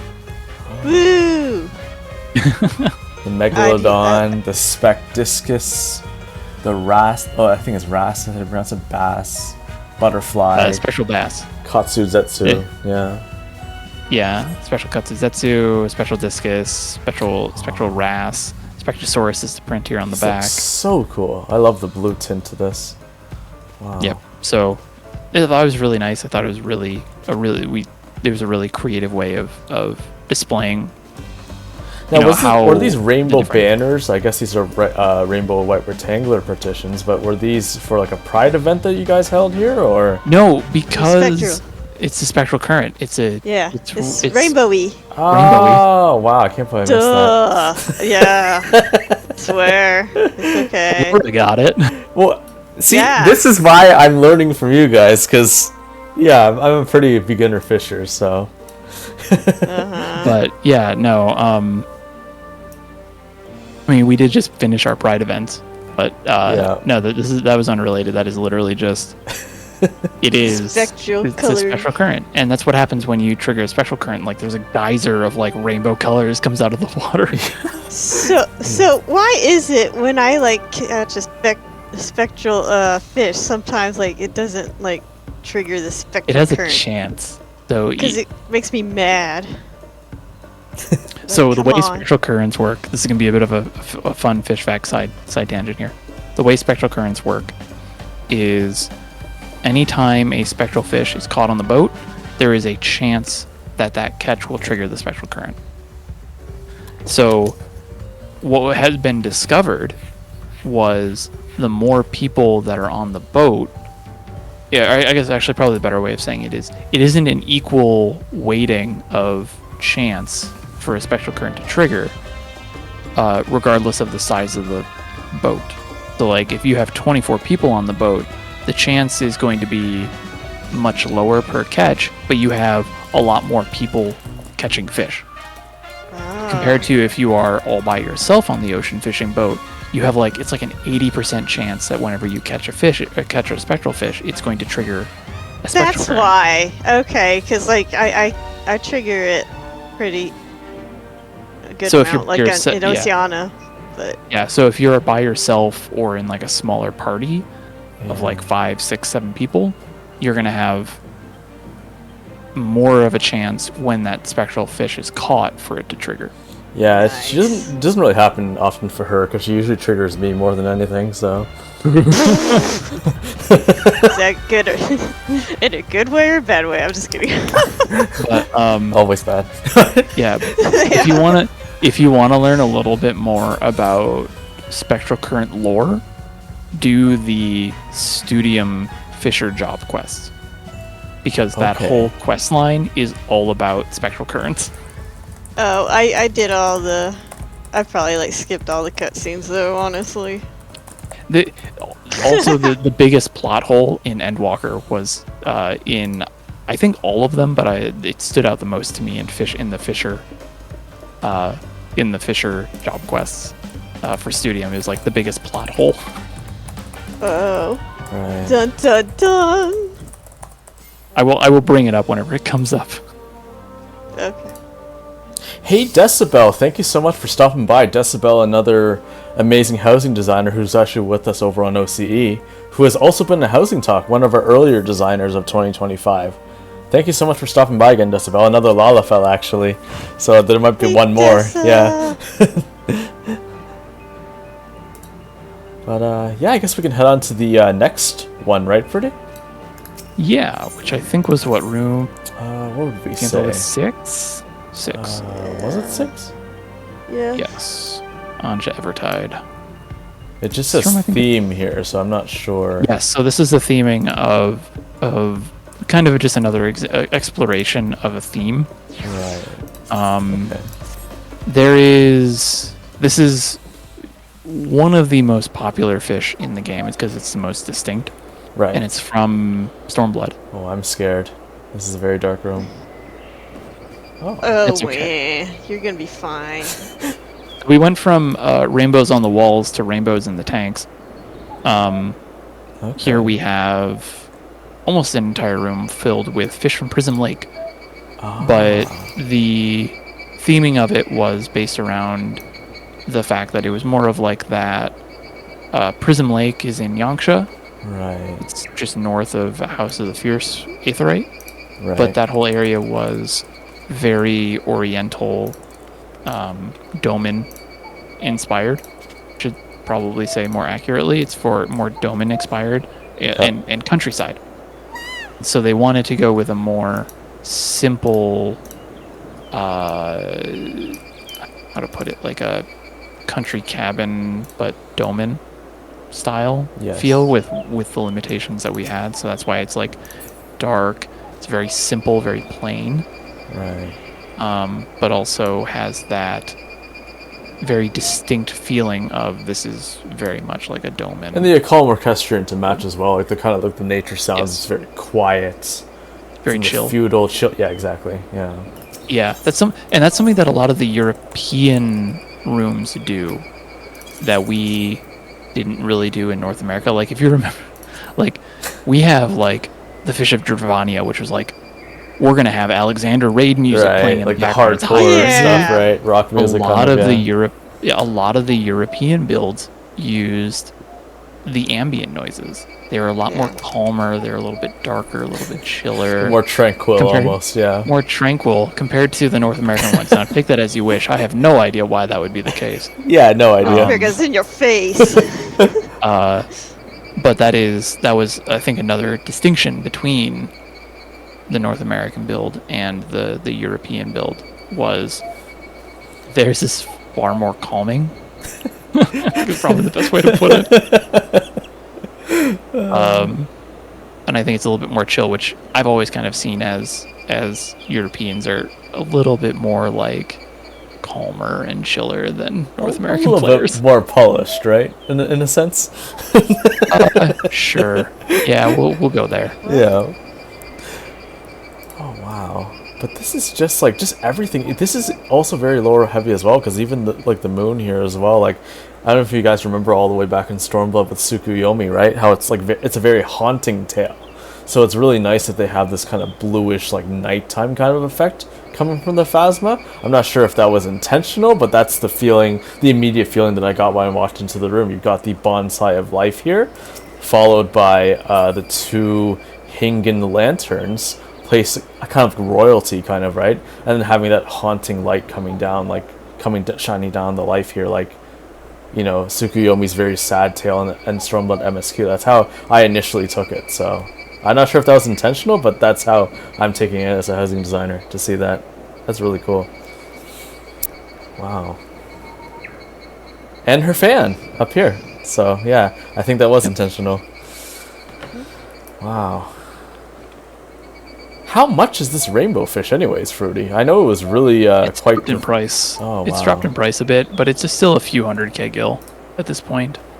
Oh man, you can afford it. If you ignore the fabled fish, which technically technically have a market, but it's per server because you have to get tenant of the house and then manually place the fish in the tank. So technically you can sell those, but it's more work. Right. If you ignore those fabled fish, which can go for millions of gil, this is still like the second or third most expensive fish now in the game. Crap. Wow. This is so cool. Is there a Namazu in here? I thought there was. Europe doesn't have the hidden Namazu. That was the one thing. Wow. They don't have the hidden Namazu. I don't think they have anything hidden at all. That was because they didn't have. Excuse me, my cat is biting my toes. She thinks it's dinner Get him, kitty. Thinks it's dinner time. It's not dinner time. It's flesh time. Yeah. No, the European, I guess it's kind of more of like a chiller, so they don't have as many events. They don't necessarily, they kind of just come in to, they actually like come in and look at the fish and just feel immersed in the house rather than need something to do. Like something active, right? Yeah, something more active, I mean, yeah.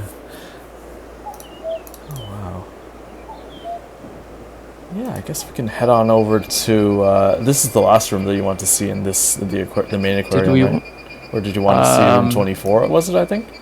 Yeah, let's go to. We can go to 24, and then we can kick over to the annex on the jellyfish exhibit. Yes. So we have a few exhibits on Crystal that aren't standard aquarium builds. Like we have a touch tank exhibit, we have a shark encounter exhibit. This is the European equivalent of that, so it's very deep sea jellyfish themed. Love the Nier music already. Huge Nier fan. If any of you guys have played Nier Automata, one of my favorite games of all time, that I've also made builds of. Yeah. Too. So, oh my god. Wow. I like these not quite typical template builds. Like this is just up my alley, and Alaura's as well. Just different builds. Yeah, that was like I said. We've never discouraged people from doing that, but we're like, if you don't feel comfortable doing a non-template build, go for it, or don't follow the template and then kind of build from there, and then you can change it around if you want. Right.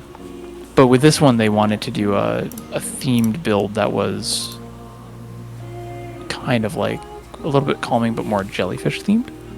That's where they ended up with this style specifically.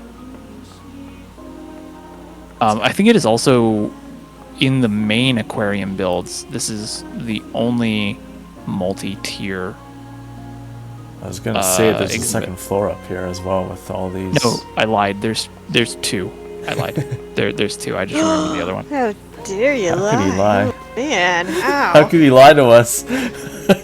My feelings are hurt. Yeah, definitely. I've been lying this whole time. Oh my goodness. Not fruity snacks. No. That's okay. Ice has been lying too. Yeah. Just kidding. Wait, what? What have you been Never lying mind. about? No, nothing. Oh my god. The reveal stream. Yeah. It's confession time. Liara is saying, I just loved sitting upstairs in this room. Yeah, it really is like one of those peaceful places, as Fruity was mentioning how tranquil it was, like how you can just kind of sit here, relax, enjoy the beautiful scenery, and not really have anyone bother you. It's just a nice, dark, cozy environment. Until the jellyfish sting you. You know, one of these days we should play hide and seek in the aquarium. That would be really fun. Yeah. I don't know if it would be fun if Alaura was the one, like, breaking the rules and just, you know, people just disappearing and stuff. I don't know how fun that would be. What are you trying to say? I'm not trying to say anything. I'm saying it directly. I play fair. Oh, that's true. You're not. Well, no one lives to tell the tale, so nobody can really say anything against that, right? So. Look, it's gonna be fine. Yeah. For you. They signed the waiver. It's fine. Liara saying ISO is Alaura and Alaura is ISO. Surprise. I don't know if I could ever be Alaura. Yeah. No. Not with that attitude. He would love to be me, but he can't. No, and I really mean this. It really is because Alaura is irreplaceable. Like, by far the best person I could have had as my co-host on Housing Talk. That's right. I pay him to say that. Yep. She pays me $10 million. I'm kidding. No, but yeah, it's no, really, like, I just wouldn't have had a better guest than you, Alaura. Seriously, like, she's helped me through a lot, like, outside of streaming as well. So I really appreciate you, Alaura. Aw, I kind of appreciate you, but. Thank you. That's the best compliment you could ever give me. I think I'll take that. I'll take that as a W. So yeah. But Alaura did just make a recent build called Memoirs of an ISO that she made for my birthday last weekend. So, and she hasn't built in quite a while, personal builds, because she's been too busy helping me with this stuff. So keeping you in line. Yeah, keeping me in line, basically, right? So that's right. Yeah.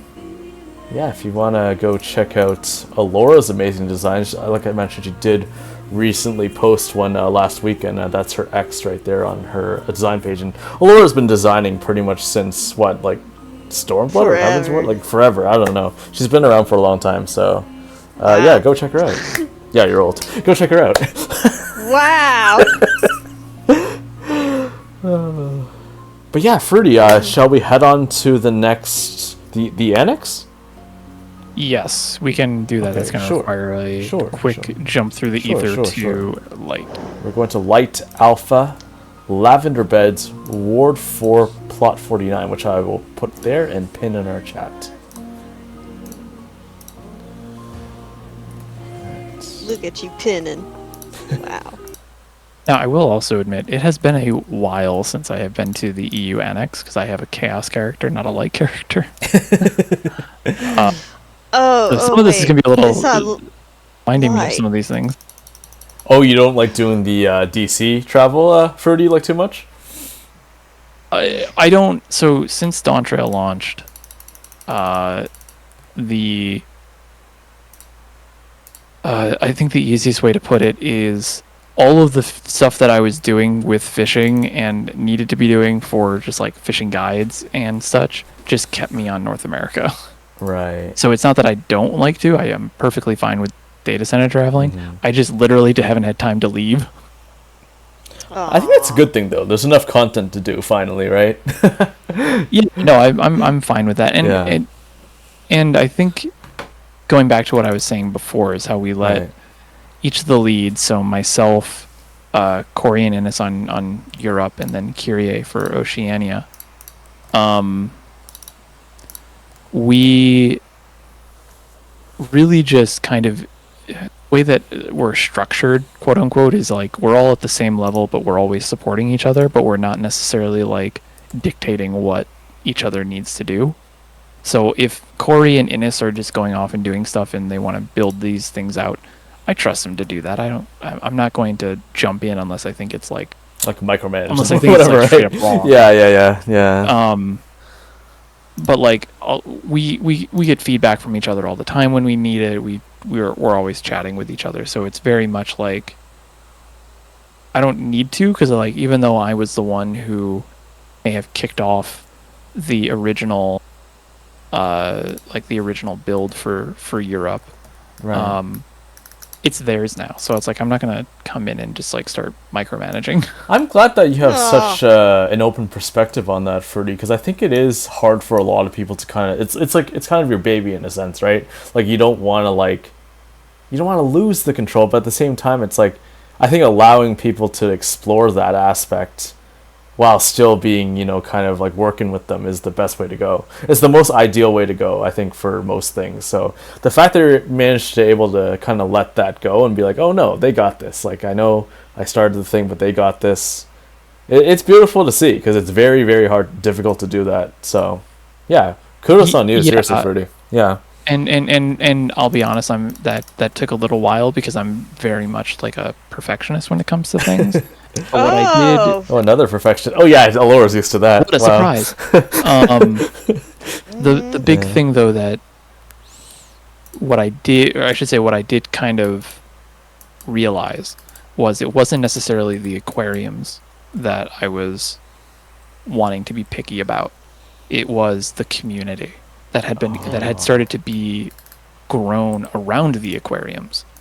And that's the one, like, if I have to step in, I'll step in for when the community comes in. How do we handle a community event here? Or how do we do that? Like, that's when I'll be like, hey, maybe consider this. But when it comes to, like, the builds and all that type of stuff, it's like, it's not that I don't care, because I do, but I do very much trust, like, Corey and Innes and Kyrie to be able to just go off and do their things. You guys are in chat. That's such a lovely thing to hear. Oh my goodness. That's awesome. So where's ISO? He's taking forever. I know. I'm just slowly getting over there like usual, but I'm glad that Fruity was able to cover all that as I come over here. I'll take the little stills down so we can kind of see our characters in game. But Eorzean Aquarium. Welcome to the Eorzean Aquarium Annex. And like I said, on this one's over in the Light Dana Center on Alpha Lavender Beds, Ward 4, Plot 49. Yeah, Fruity, what were we gonna say? So part of this annex was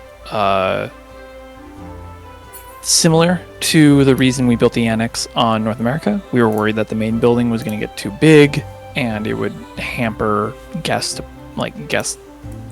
enjoyment.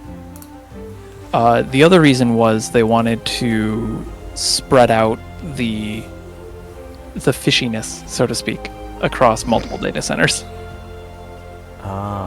So that's why they moved it over to Light rather than just getting another house on Chaos or something like that. Right. Excuse me, I am losing my voice. Seemed a little fishy. Yeah, it really is. Get it? We have way too many fishing puns. We're gonna have to think of this hashtag somehow. I don't know how. Yeah, just give them the hook. Line and sinker. Yeah. Oh, yeah, so this annex is similar in style of, like, it's a lot of, I don't want to say, like, concept exhibits, but, like, these would be kind of fun to do. It would be cool if we could have, like, a dinosaur room for fish. Yeah, dinos. So, that's kind of where we're at that's kind of what we were doing with these annexes, and help kind of funnel people also from Light over to Chaos, because we're still finding out that a lot of people don't know about the aquariums. Alaura, maybe you should build a room here, because you like dinosaurs a lot. What? I mean, we'll take you. I'll put you in touch with Innes and Corey if you want to. Yeah. But yeah, we can head on in. Okay. All right. Let's head on. Something. Now that we're at our fourth building, you might have noticed that all of them use the cafe exteriors. I did notice that. So that was intentional, and that was because we felt like they were the most museum looking. Oh. Yeah. We wanted to have something that was a little bit like, going back to what I was saying at the very beginning, something that was like, what happens if it was built in Eorzea? Oh, what would they do for that? And so they would probably make something that's like, it's a very scholarly building, so something Charlian, and this was like the closest. Oh my god, I missed the entire like reason. I honestly just thought it's because you want to make them congruent so that everyone knew it was that. I actually don't think we, the leads, have ever actually sat down and said, do we have to have a cafe exterior? I think that just kind of, I think Crystal set that precedent, and then everyone just went with it. Right. Oh my gosh, Isa would though. He'd be like, it's gotta be the same. Oh my god, yeah, I'm like that. It's like, that's why if you've seen on all of my characters, you'll see in OC as well, I have the exact same glam, the exact same Spriggan hat, the glasses, gold trimmed, mind you, on every character, casual jacket with the general purpose pastel green, with the hempen leggings or linen tights with the soot black dye, and then the slippers, and that's for every single ISO character I have. So please tell me you're gonna wear your new glam on the other one. I don't know if I can. The new glam is very inappropriate. It's almost like a New York boxer, kind of like a Sylvester Stallone kind of type, just in a boxing gym. So I don't think so. Yeah. Aww. I think it'd be inappropriate. Yeah. But so yeah, so the room here, a little bit different at the annex in Crystal. The basement was a ice cream parlor. Woo! Wait, we missed the ice cream. We did miss the ice cream parlor, which I highly recommend everyone going back to look at, because the way that they did, that was built by Nix, who was one of the volunteers at the original aquarium. They were very, very creative with how they did the scoop sizes, so I definitely would recommend going back to do that. But the one here is mostly just now a stage, because we can use it as a community meeting place and say like, hey, come on in, sit down, have a look, and we'll talk about what we're going to do for the event, type of thing. So that's why we have a lot of those types of styles for these buildings. Was there any theme particularly that you had for this lobby, at least? I don't think they really did. It was, I think they modeled it a little bit over, it really is just fish. But I think they were modeling it more off of what we did on Crystal, while also just making it their own way. So it was very much like the let's make it as if it was like a real building type of thing. Right. But if we go into the rooms, sure. Which room are we heading to now? Let's see. So all these rooms are, some of them are reimagined rooms from the annex on Crystal. Right. Others are new. So like we saw like Crystal room 1 had its own like what's in your backyard. This annex has its own version of that. Right. But we're gonna go to room 2. This is the dinosaur one, correct? That's the number 2. Dinosaur one. Yeah.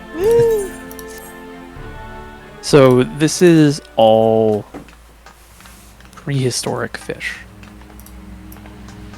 Dino. The music is very welcoming as well. It really sets you on edge, right? Yeah. But this is all very much just, these are all fish that are prehistoric in nature, like Leopleurodon, Coelacanthus, which is technically not extinct, but those are actually still alive. Like Elasmosaurus, all these other fish. Are very cute, as Alaura would say. Aw, look at this derpy. Right. What? Why say it like that? I'm just saying, like, Right. It's very welcoming and very cozy in here. Yep. He looks a little depressed. And then you walk around the corner through the door. What do you mean? Yeah, right here. After me or after you? No, after you go. I've already been. Just walk through the door and have a look. Oh, I see now. Yeah, he's used to like anything scary because of me. Yeah. We felt this was one of those theming things where right. no one, I don't think we really did any of this at all in North America's Play with Shadows.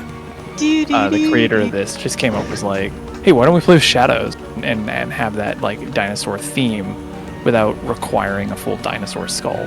That is awesome. Or building. So like you have that implied there's a dinosaur there, but you don't necessarily need to have a full dinosaur because we don't have one of those for the interior. We just have the head. I love shadow art. More designers need to do that. I think when we had the wonderful Noah Saitoshi on a couple of weeks back, he had some shadow art going on in his FC house. But I wish more people use watching that one. Wait, sorry? I was watching when Noah was doing his. He's like one of his first times messing with shadow art was like maybe a year ago at this point. Hilarious. Yeah. I think I was talking with him about that. I was watching him do that. Oh, that's awesome. Yeah. ISO. What? You wrote in the book. I did? Yeah. Hey, where's the Fishing? book? I had to see this now. That was the last comment. Fishing. Back in February. So I forget why I came here now. I guess maybe Alaura was talking about it or something, so I came over, but... Fishing. It's a very kind comment, I would say, but whatever. It's just the obvious. Oh my gosh. I love it when you do those. This is amazing. Fishing. if it helps, there's been a few times when someone would be like, hey, Fruity, have you seen this fish build before? I'm like, no, I don't think I have. And I'll look at it. I'd be like, wow, this is really nice. Go to leave a message in the message book, and then like 2 pages back is me. Like, I don't remember this. Oh, crap. Let's hope they never see this, yeah. Oh, Kate's saying I should write "This is fishing." Yeah, maybe I should, just for this one time. I think I will. The 22nd would have been Fish Fest, so it might have been for Fish Fest, yeah. There we go. Oh. Thanks for the... Oh, Fish Fest, yeah, thanks for the recommendation, Kate. Kate Sailborn, another fabulous housing designer from NA. Thank you so much for stopping by. And thank you for making that recommendation, because that's the first time I actually wrote another comment other than "This is amazing," so... Wow. On stream. It's a first. That's amazing. Yeah, but it's always fun to look at what you wrote beforehand. Like, oh my god, so basically the reason why we even start to do "This is amazing," like Alaura and I, for every single build that we visit, because we do a lot of build visits on X. Like Alaura takes all the photos, then we post it with she writes a whole story about our build visit, and we do plenty of those on our X pages. But anyways, the whole point of "This is amazing" is that we went to this Japanese studio tour the very beginning of when we first started together, and we couldn't really think of unique sayings for all of them, so we just put "This is amazing," and there's no way that a Japanese person's not going to be able to know what that means. Like, if they look it up, they'll know exactly what it means, right? So we just put translate it. Yeah, basically translation reasons. We didn't want to put a whole complicated English thing that it would be hard to translate, right? But then also because when we looked back at, because I visited some of them before myself, when we looked back, I literally had auto translate functions that did not make sense. Like, there was this one build where it said "Luck of the Pioneer" and had nothing to do with that in the build. I just put a random auto translate in there so I could say that I wrote in there. Yeah, those were fun to catch. That was great. Yeah.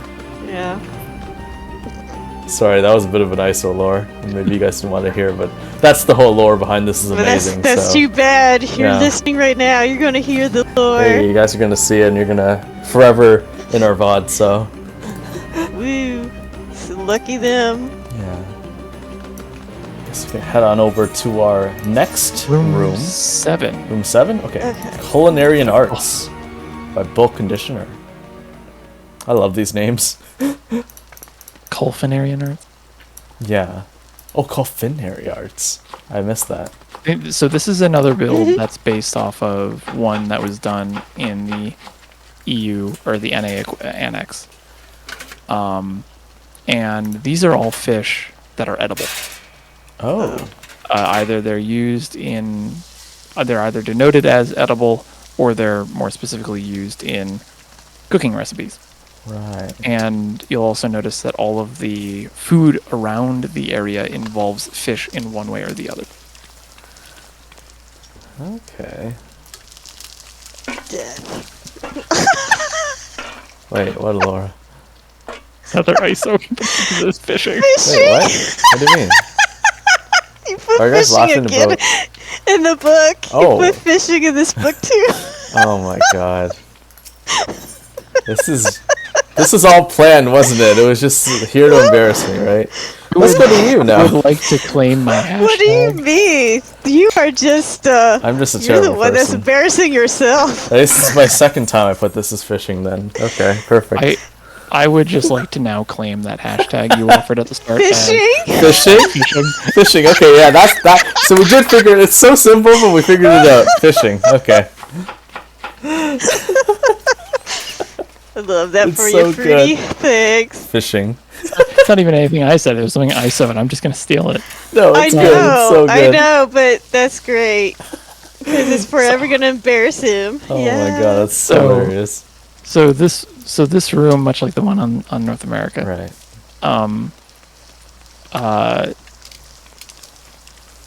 Where was I had something else. So all of these are based around the idea of like you can eat these fish and make these fish, and this was something that we wanted to do with annexes. Right. Was use them as a way to highlight not just unique fish, but also how fish are used, fish lore. Like on NA, we have all the fish of the calamity. These are fish that were canonically impacted by one or another calamity. Usually it's the 8th and the 6th, the two that we really know about. So that's what the idea of the annex was also meant to be, and I think that the EU really leaned into this. Was they're also educational in a way, not just like in-game education, but also real-world education. That's awesome. You guys can get a university degree if you come to the annex in Spriggan. So, fun fact about that. Oh no. The North American aquarium crystal is actually part of a class at Michigan State University. What? What? I think it's Michigan State or University of Michigan. It's one of the two, and I needed to get that right, or I'm gonna have some Michigan fans really angry. Yeah, they're gonna be complaining on this VOD. Yeah. Michigan State. It's Michigan State, not University of Michigan. Right. It's Michigan State University. I was right the first time. Michigan State University is part of their game history class. Right. The professor will live on his character in 14 will come to the Arizine Aquarium and discuss it as part of the curriculum. That's crazy. I think it's in October. I think it's every October. What the heck, man? Yeah, so that was when we first saw that. We didn't know it was happening, and we saw the message in the message book of like, "Hey, greetings from Michigan State class, game history 001 or something like that." And I saw this message, and I was like, I posted it on Twitter when it was still Twitter, and was just like, "Who are you? I want to know more." And so I ended up emailing the guy.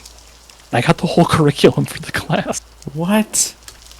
That's so cool. What the heck? Yeah, so so it's they basically just go through, it's like a history of games, but they talk about the Arizine Aquarium as community-based passion projects. And that's why that's one of the examples that we use. That's the example that we use. So we are technically part of... You're part of their curriculum. Holy crap. You're part of the curriculum for that class. Do you get any money for it? No. Dang. No, but I told that to my parents once, and then my dad used that as like a yeah, well, my son made something that was in the Michigan State University. Oh my god, yeah, it's the bragging rights, right? Yeah. So we do. So I'm like professionally, my day job is in instructional design. I do education, online education.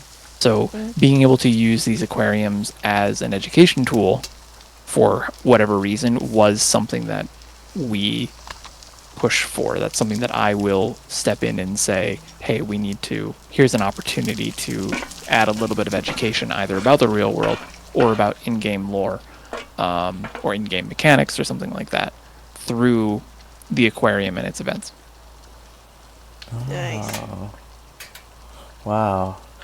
That's why you're so professional when you speak about these things. That's literally what you do. Yeah, I have a master's degree in instructional design with a history in game development, so that's kind of just ends up working. That's the best. I think it's one of the best things you ever could have found out, honestly. Like, at first I would have thought, oh, who's this random just making up this comment, right? But then when you actually further dug into it, you realize, wait a second, this is actually a thing.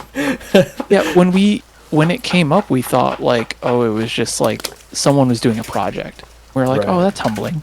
And then I posted about it, and then the professor was like, oh, yeah, I take my class there, like, live, on screen. I'm just like, oh, what? Wait, what? Wow. I think I went back and I told when I found that out, I told the volunteers, and we just all collectively lost our minds. Oh, my God. So culinary arts teaches you all about, this is all things of like food and edible fish in game, and some of these rooms are also usable for like classes. We've had a couple of times, not on Europe, but in other regions, where people would be like, hey, I have an RP group, can I use this room as like a kitchen or as a classroom or like for this specific RP thing that I want to do? And we'll be like, yeah, sure, go ahead, fine. As long as it's appropriate and doesn't disturb any other guests that might be walking in, you're good. Go for it. And so some of these designs are actually made with that in mind.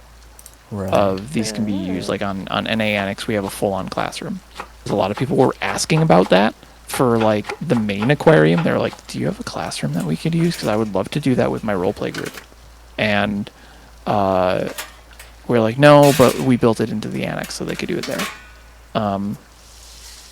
So that's just another thing that we keep in mind when we're designing these rooms. But it's nice because, like you said before, like you use the annexes as almost like experimental ground, right? It's almost like experiential learning, technically, right? You could use the annexes. Yeah, in a way. So, yeah. And with this, I think the layout of this one, I don't know if this was for sure, but like I look at this room and I'm like, this very much looks like a classroom you would teach cooking in.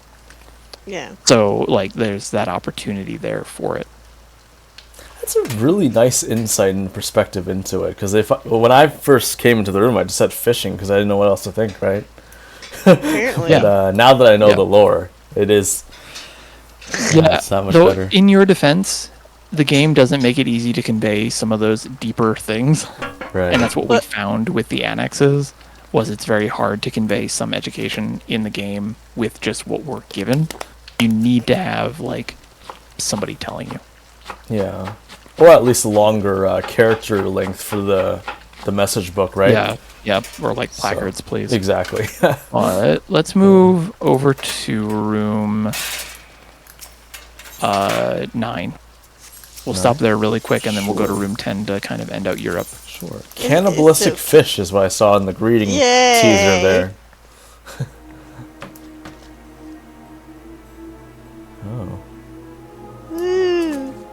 So this cannibalized. When we were coming up with the experimental ideas, this was a kind of a joint idea brainstorm between NA and Europe, where we were like, just what are some crazy ideas for exhibit themes? Someone was like, cannibalistic fish. Like, what? Okay. Yeah. Was it Alaura? These are all. No. These are all fish that canonically eat themselves. Yeah. Or eat the circle of life, right? Yeah, some of them fishing are. Again. Some of them are mooches, which means because when you mooch a fish, it means that you basically attach it as bait to your line. Yeah.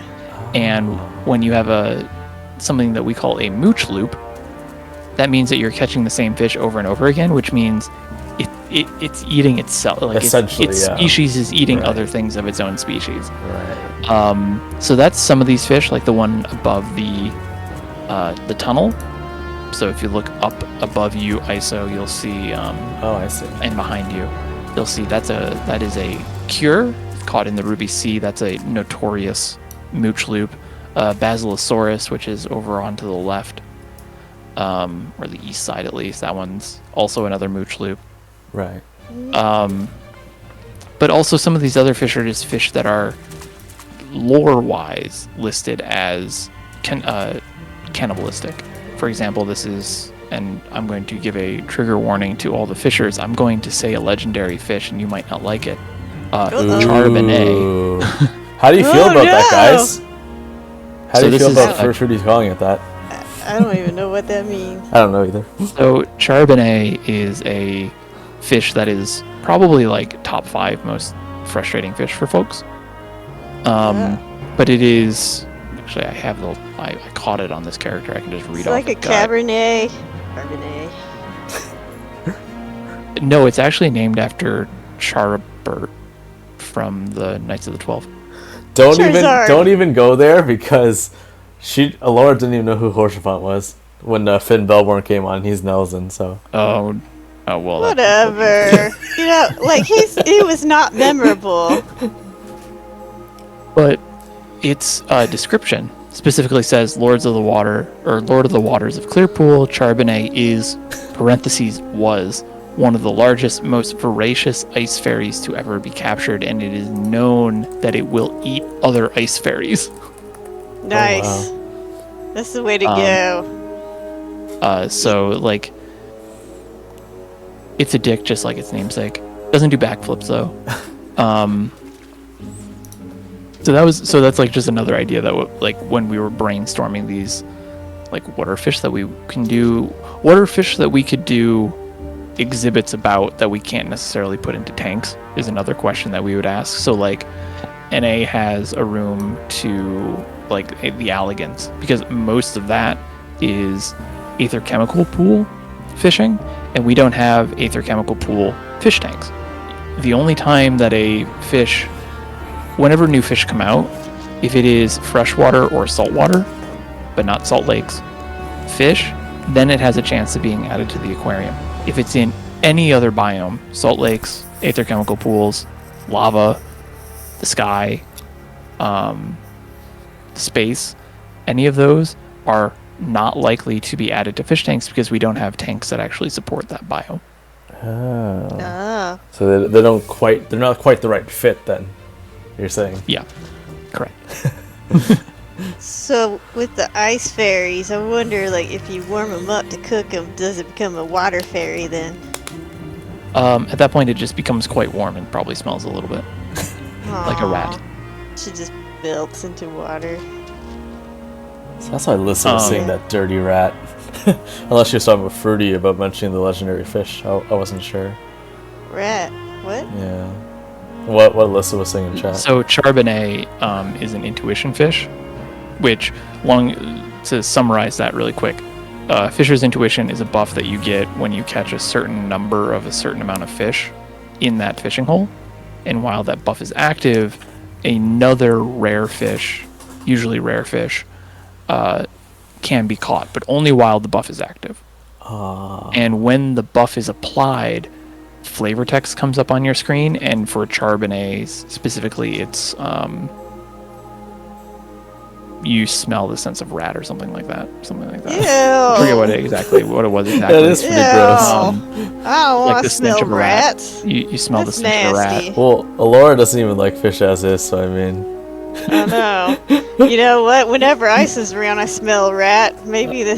Oh my goodness. I even look like one too when you think about it. Look at the glasses and everything, right? Are you It gets Charbonnet? stinkier too.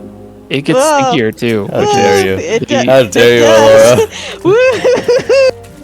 In Dawn Trail, they added a new trait that lets you I'm sorry. what is it? Re-trigger the intuition. That's the word I'm looking for. And I it has got re-triggered unique, ISO.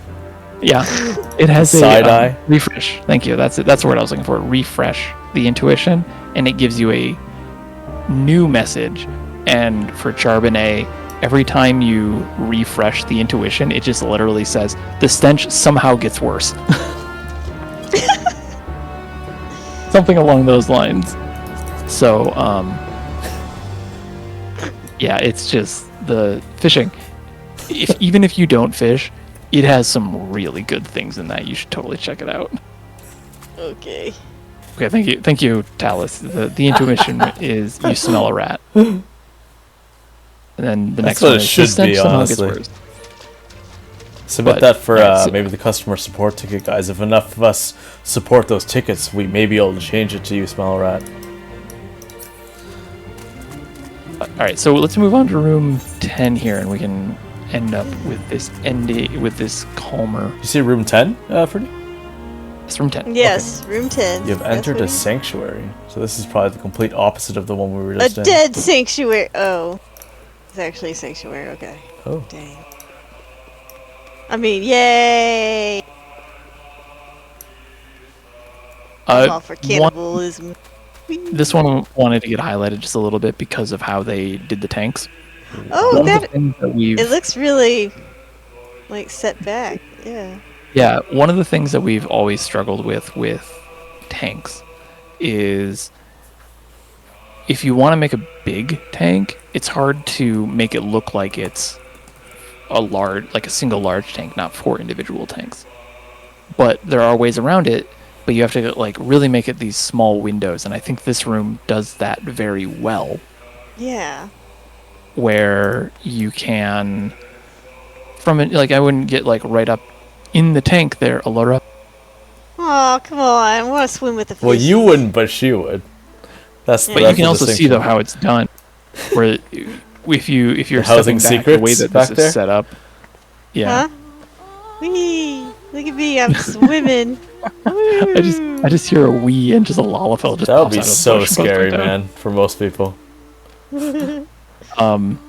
But it's just really this is like one of those few ways that you can easily make a tank look longer than it actually is by having smaller fish so that they all move around, and then really giving you just small windows. But that's like kind of what we were kind of talking about towards the beginning of the stream when we were in that one submarine build, right? The immersion, Yep. like the not knowing what's behind there, that creates that kind of larger immersive world, right? Because you're not sure where one begins or one ends. It's just kind of like me. A huge, like one tank thing, right? So yeah. And then even like another alternative version of it is up here on the second floor. This was one of the other 2-floor ones that I was thinking of. The other way you can do it is you just blend it really well, and I think that's what this one does.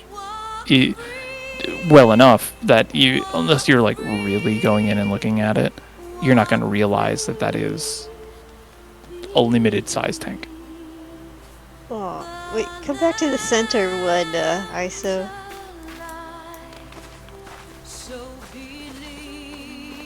Okay. Dun-nut. Dun-nut. oh my god, I just saw a Lala head go back and forth. If it was anyone else, it would have been cute, but for you, it's absolutely terrifying. Aww. Too bad we don't have like those shark fin hats. Oh my god, that you could put on Alaura? Oh yeah. Oh my gosh, I would buy like. I don't think she needs one. Next time they have a competition like letting you design a hat, I'm just gonna add one that's just a shark fin that you just like with attached by like a string on your head. Yeah. Oh my goodness! Like every freaking one. Is it another fishing one? Oh my god! Oh, that's hilarious. Oh, it says here a word from the owner. Sit or doze at the edge of the loft. May the flowers bring you memories and inspiration to aid you on your continued journey. Hear, feel, think. Are you gonna get killed? Awesome. No, I'm not gonna get killed. Unless you plan on it. Off. Yeah, let's go. Your new adventure. I'm dead. I'm in heaven now, so that's why I'm still here. Why are you at the bottom then? I think went the other way. Oh no, I'm in Helden. Yeah. And they are playing the song now, right? The song that Heidel and Sunders everyone, right? So I guess we are in Helden. I know. And I'm still here, so you were definitely in Helden. Yeah. Strawberry say the coordination. Yeah, it was all planned, guys. 2 hours and 39 minutes in that Fruity, Alaura, and I planned this whole sequence. We knew exactly we were coming to this room at the exact time, so... Yeah, that's it. But, yeah, and then the last little thing that we didn't really talk about, but we've done this a few times in places because we had the space to add it, is the stool trick, where you can hide a stool on, like, in things and then sit on that thing. Right. What we're doing up here. Yeah. I'm not gonna sit on the corner. I'm facing the wrong way. Oh well. Well, usual. Yeah. So that is a brief run through of the European aquariums. Awesome. Much different from the North American ones. They like I keep saying, they really just kind of do what they want and they do it really well. So if you are playing and you're like, I'm on North America, I can't visit one of these, know that we intentionally put all of our aquariums in starter cities, so you can just make an alt and just walk there without even, you just do the tutorial, you don't have to do any quests, you can literally just walk to the residential district and then go and tour the house whenever you want. Whoa. It's amazing. Yeah, we learned that day of launch for Crystal that the quest in like all the city states that you're like, oh, I have to do that to unlock the residential district. You don't actually have to unlock the residential district. That just unlocks the Ethernet connection to the residential district so you can get there from the city. You can just straight up run there. Melodic Blue was saying in chat, isn't there even a map on the website that shows you how to get there as a baby sprout? Yep. We have maps on how to get everyone around, which isn't as needed nowadays because we do have DC travel, so we find that most of the time North Americans will stay within the North American region on their main, Europe within Europe. But if you want to, say you play on Oceania and you want to visit the other aquariums, we have maps for how to get there on the website. And that's the website for the aquariums, Eorzean.fish. Yep. Where you can find all the info that Fruity and Melodic were both mentioning. Correct. We heading to OC now? The final Let's head to Oceania region? to fly through that really quick. Awesome.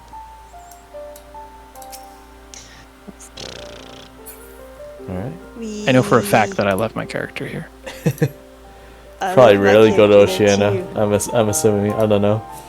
I rarely go there. Yeah, we both rarely go to Oceania ever. Yeah. So one of the things that you might also notice too with my characters is that we all have very specific glams. Each aquarium has their own uniform. So when we're doing certain events, we all actually just wear that aquarium's uniform. And it's colors that were chosen by the volunteers and stuff like that. Oh, so they're all color coded depending which one you're in, right? Correct. Ah, that's cool. Reminds me of Star Trek in a way, but not really actually, because those are all ranks, right? And you guys aren't ranked, so yeah. No. We don't really do. I mean, there's the leader, and then there's like everyone else, but even then, that's kind of soft. Here's my umbrella. You want under this? You're gonna have to deck down. I'm good.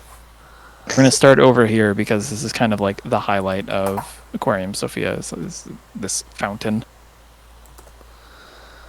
It almost reaches you. But yeah. So we've been using Aquarium Sophia a fair bit since Oceania travel opened up. So like everyone can travel to Oceania. When we want to do events that we consider a global event, we will host it here because they have a large, so we can host a large amount of people. It's a place that everyone can get to, and because it's Oceania, like everyone can come on their main. So we've been using Sophia, Aquarium Sophia, as kind of a hub now for all of our events. Fish Fest this year was hosted all on Oceania. If they don't open up fully regional travel in the future, we'll probably do that again this next year. Speaking of a social hub, though, our new address has just been posted to the chat and pinned to the stream as well. OC Aquarium Sophia on Materia, Sophia, Lavender Beds, Ward 1, Plot 58, with the link to the Aquarium Sophia information on their website as well. So let me just bring down these stills here. So this is, in fact, a Yorkshire Aquarium. Oh, it says, as featured on Mr. Foxclawn's neighborhood stream. All the fish for you to see. Open 24/7. Wow, that's amazing, Fruity. So if you remember, the first time they did a Mr. Foxclawn's neighborhood, Kyrie posted this and then was like, hey, by the way, Foxclawn's coming. And so this was a little after Sophia opened up. This happened, and we had Foxclawn on the official Final Fantasy Twitch channel come through and looked at some of the different rooms and was quite impressed from what I was told. And part of that was because Kyrie was here when Foxclawn came through. He was giving out like housing items. Yeah. And one of the things that he handed out was this otter fountain. The otter fountain. So I should be looking at, right? So let me get it in there. Yeah. So this otter fountain was a very rare item because when we got it, we found out that it doesn't have a crafted by signature, like every other crafted item. Oh. So Kyrie thought that was cool, but then we decided that we were going to they decided to post it here. And so this is the fountain that Foxclawn gave Aquarium Sophia when they came through. Wow. Yay. That's amazing. Go Aquarium Sophia. That was the very first one of those streams that the Sophia Aquarium was featured on. Nice. That's amazing. It just, wow. That wasn't. You've had so many experiences, Fruity, with you and your the members here, your staff. Wow.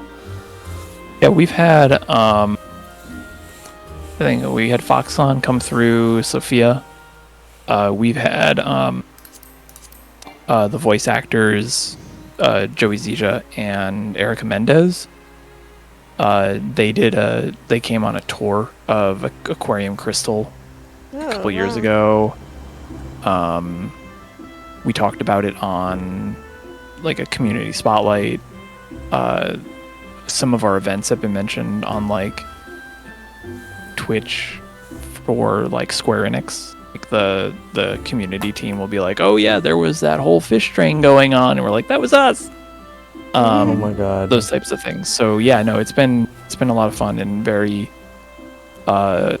humbling, I guess, to have that happen. And I was actually going to say that, like, even despite all of this, you guys, like to me anyways, the feeling is like you are still very humble about it.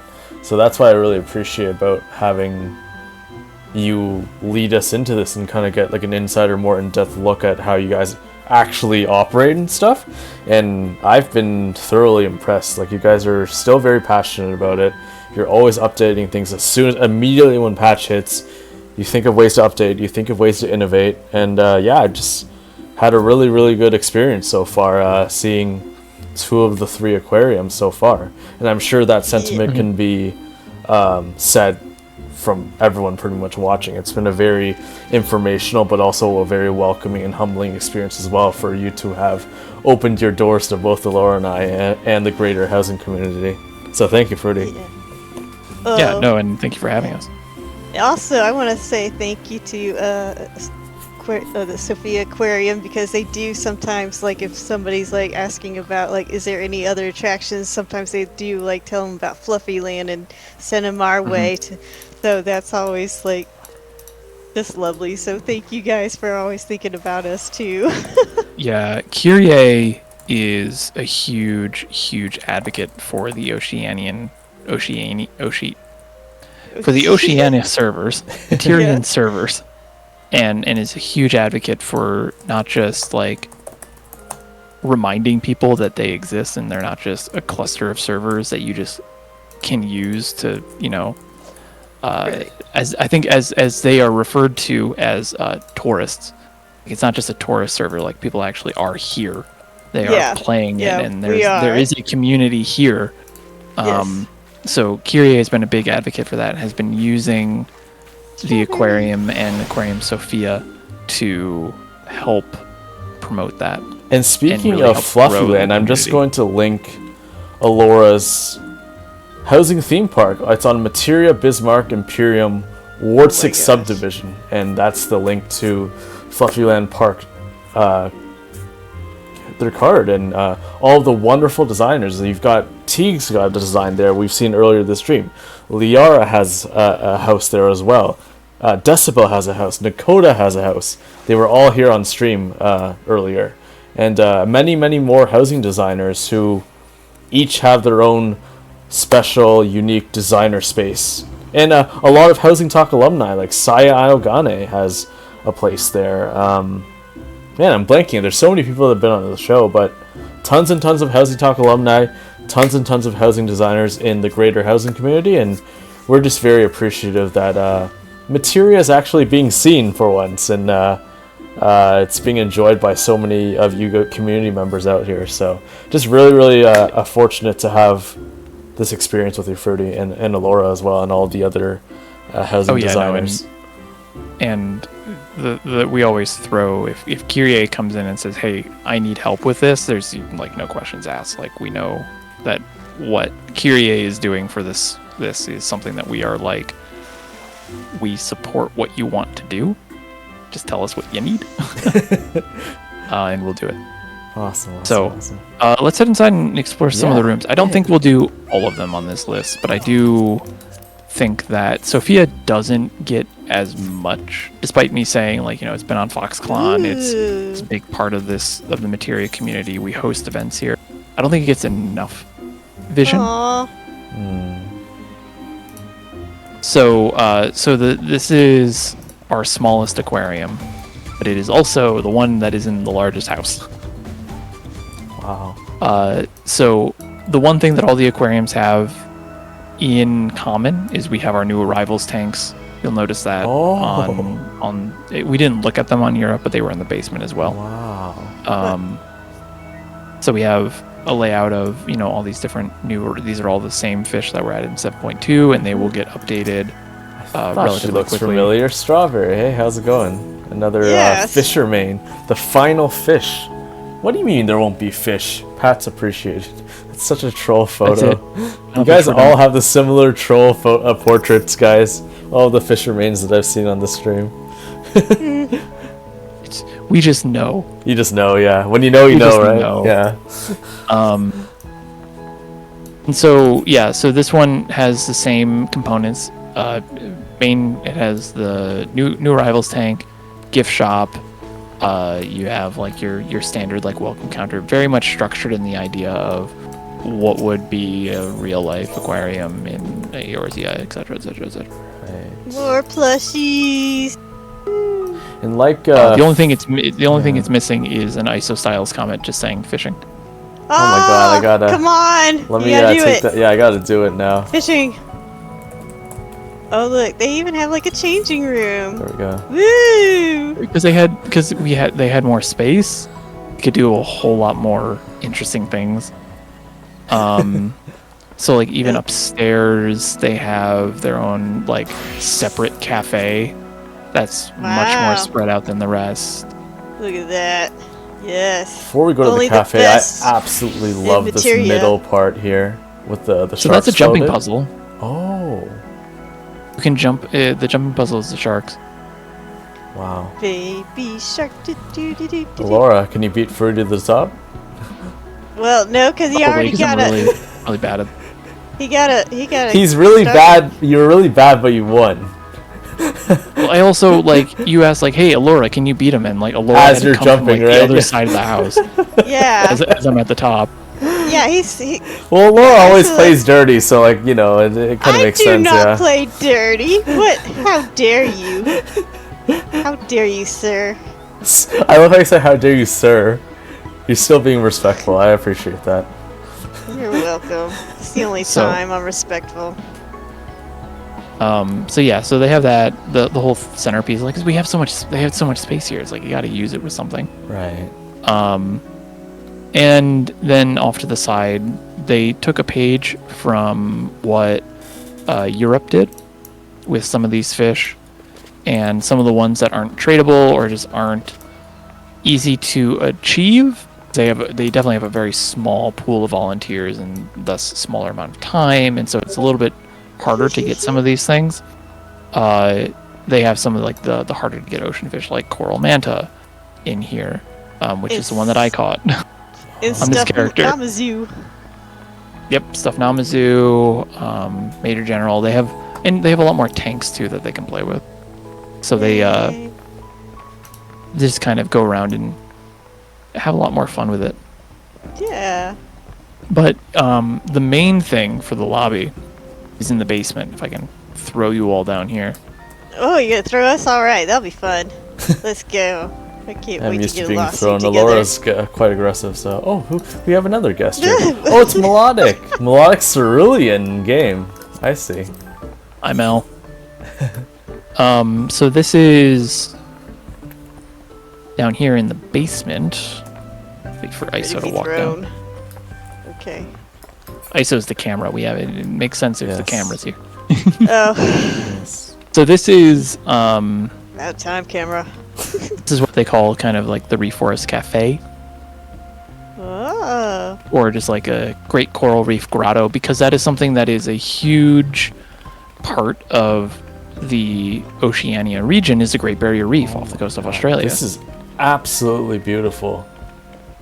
So they decided to pay homage to that here, because that is the region that we're in. That's something that's everyone is going to be familiar with. That's a big cultural point of the region.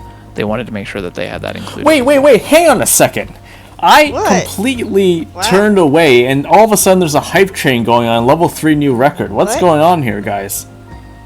Say that all again? You broke up for a second. How did this happen? Hype train. There's a hype train all of a sudden. What the heck? I thought we were just casually talking about fish, and then all of a sudden... Oh, it's Azur. Oh my god, Thanks, Azur. Azur, you gotta stop doing this, man. My birthday's already passed. This is crazy. Azur, I might have to ban Azur. Seriously, this is crazy. Do not ban Azur. Azur is lovely. No, but you just came out of nowhere with the gift subs again. To say thank you.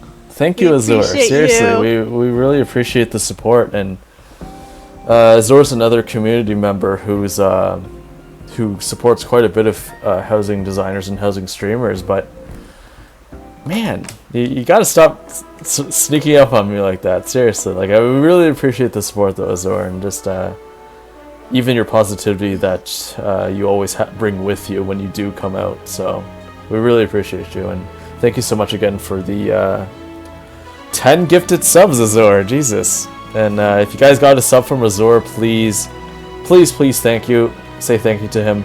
He is such a wonderful member of the housing community as well, and he's just a really good guy who just supports people. So I really appreciate you.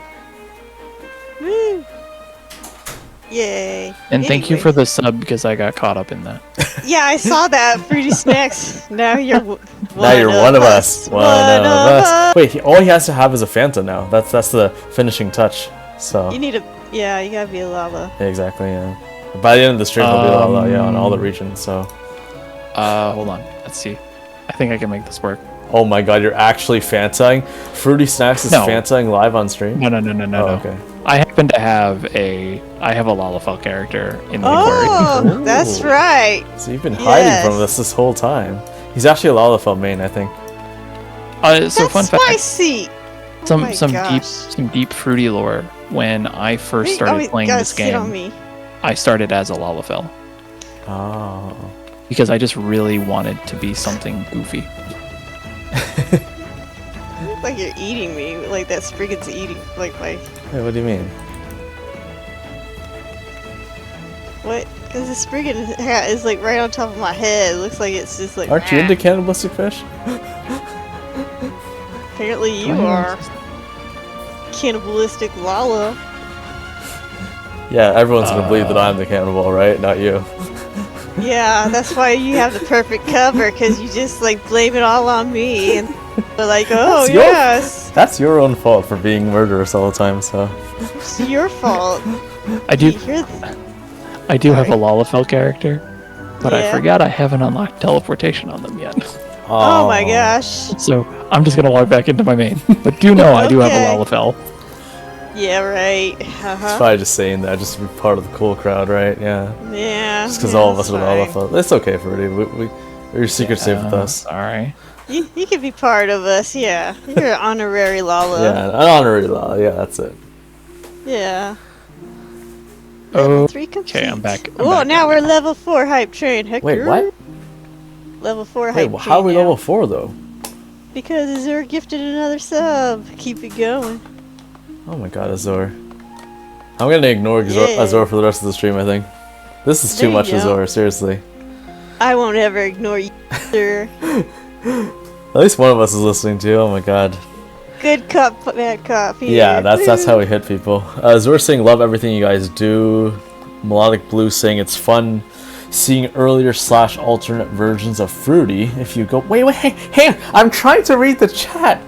Strawberry gifted 5 subs. Okay, this is just That's right, Strawberry. Woo! I can't even read.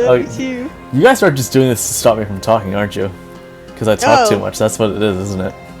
No, because you're just gonna like start shouting like, "Oh my gosh, stop now!" It's not to shut you up, obviously. Oh my god. Yeah, it is true. Yeah. Wow. But what I was saying about Melodic Blue, it's fun seeing earlier / alternate versions of Fruity if you go back far enough on the fish guide videos. So have you just been like many races then, Fruity, like throughout your whole time? Fruity Prime, my main Fruity, which is it's a sentence. That's the best. Fruity Prime. Sounds like a Transformer. Yeah. Let's see. I've been the leader of the automatons, right? All of my alts. Across all of my alts. That I primarily have played, I haven't been male. I haven't been any Rogadin, and I haven't been I don't have a female Makote, but or a female Lalafell. Like those 4 are the only ones that I haven't done. But I have had or was at some point one of the other versions of those races. That's quite a few of those still to be all those variations too, though. And like Liara was saying, she started as an Ellison. I remember Liara telling me the story when she was first on HousingTalk and how her husband, IRL husband, was a Lalafell and got them into it. Helpy Helperton, I believe, right? Liara, your husband? Yeah. Helpy Helperton. What a Lala name. Yeah. But yeah, no, the main Fruity started as a Lalafell, then was an Aura, then a Femara, then Cure for a hot minute, and then Lalafell as a charity thing, and then after that I went to Male Vieira, and I've never changed off of that because it's kind of become like a brand identity now. Yeah, it's kind of like Noah, right? So like, Fruity Prime is Fruity Prime's kind of stuck on that, but my alts are now like Elizin. Actually, no, Fruity Prime was Elizin for a while.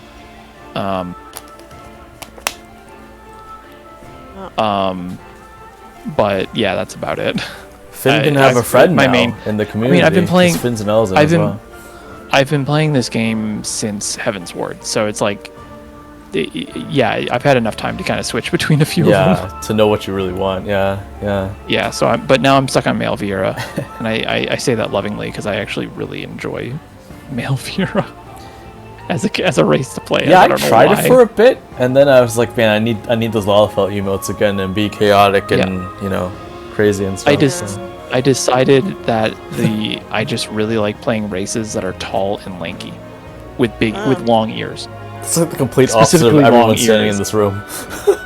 Yeah, it's so Elizin and Vieira are like my two favorite races to play as. Rarebird saying, despite seeing on many alts Fruity, I still see you as a male Vieira. Yeah, it's your trademark. Yeah, that's kind of just the brand that has come up. I don't hate it. Like, I'm saying that I'm not upset by that in any way, shape, or form.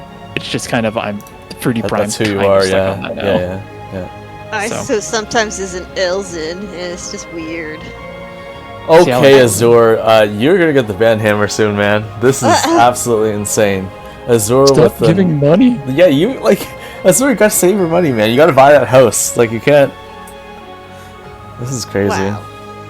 I'm also just gonna point out, Azur, you have gifted 42. That isn't a really nice number. I think 50 would probably be nice. Oh my god, Fruity, don't encourage this. This is crazy. Kick it. No. I think Azur will actually do it. We gotta keep this down. But do we want to head into before we start getting into the rooms before Azur starts going too crazy? Yeah. Derails ISO here. Let's look at a few rooms. Who is this? I don't know how to pronounce his name, but it's a really cool. Oh, that's Found Meek. That's Zin. Oh. That's one of you met Zin. They did the Thavnir room, and okay. In NA. This was their alt because they made a room here in Oceania. Hey. Another Lala. Welcome. All right, which room were we going to, Fruity? We're not going to do all of them. Wait, I'm going to say that right now. Talus is here as well. Oh, welcome in. Talus is another one of the aquarium volunteers. Level 6 complete. Wow. Look at that. Thank you, sir. That's awesome. Oh, he went to 50.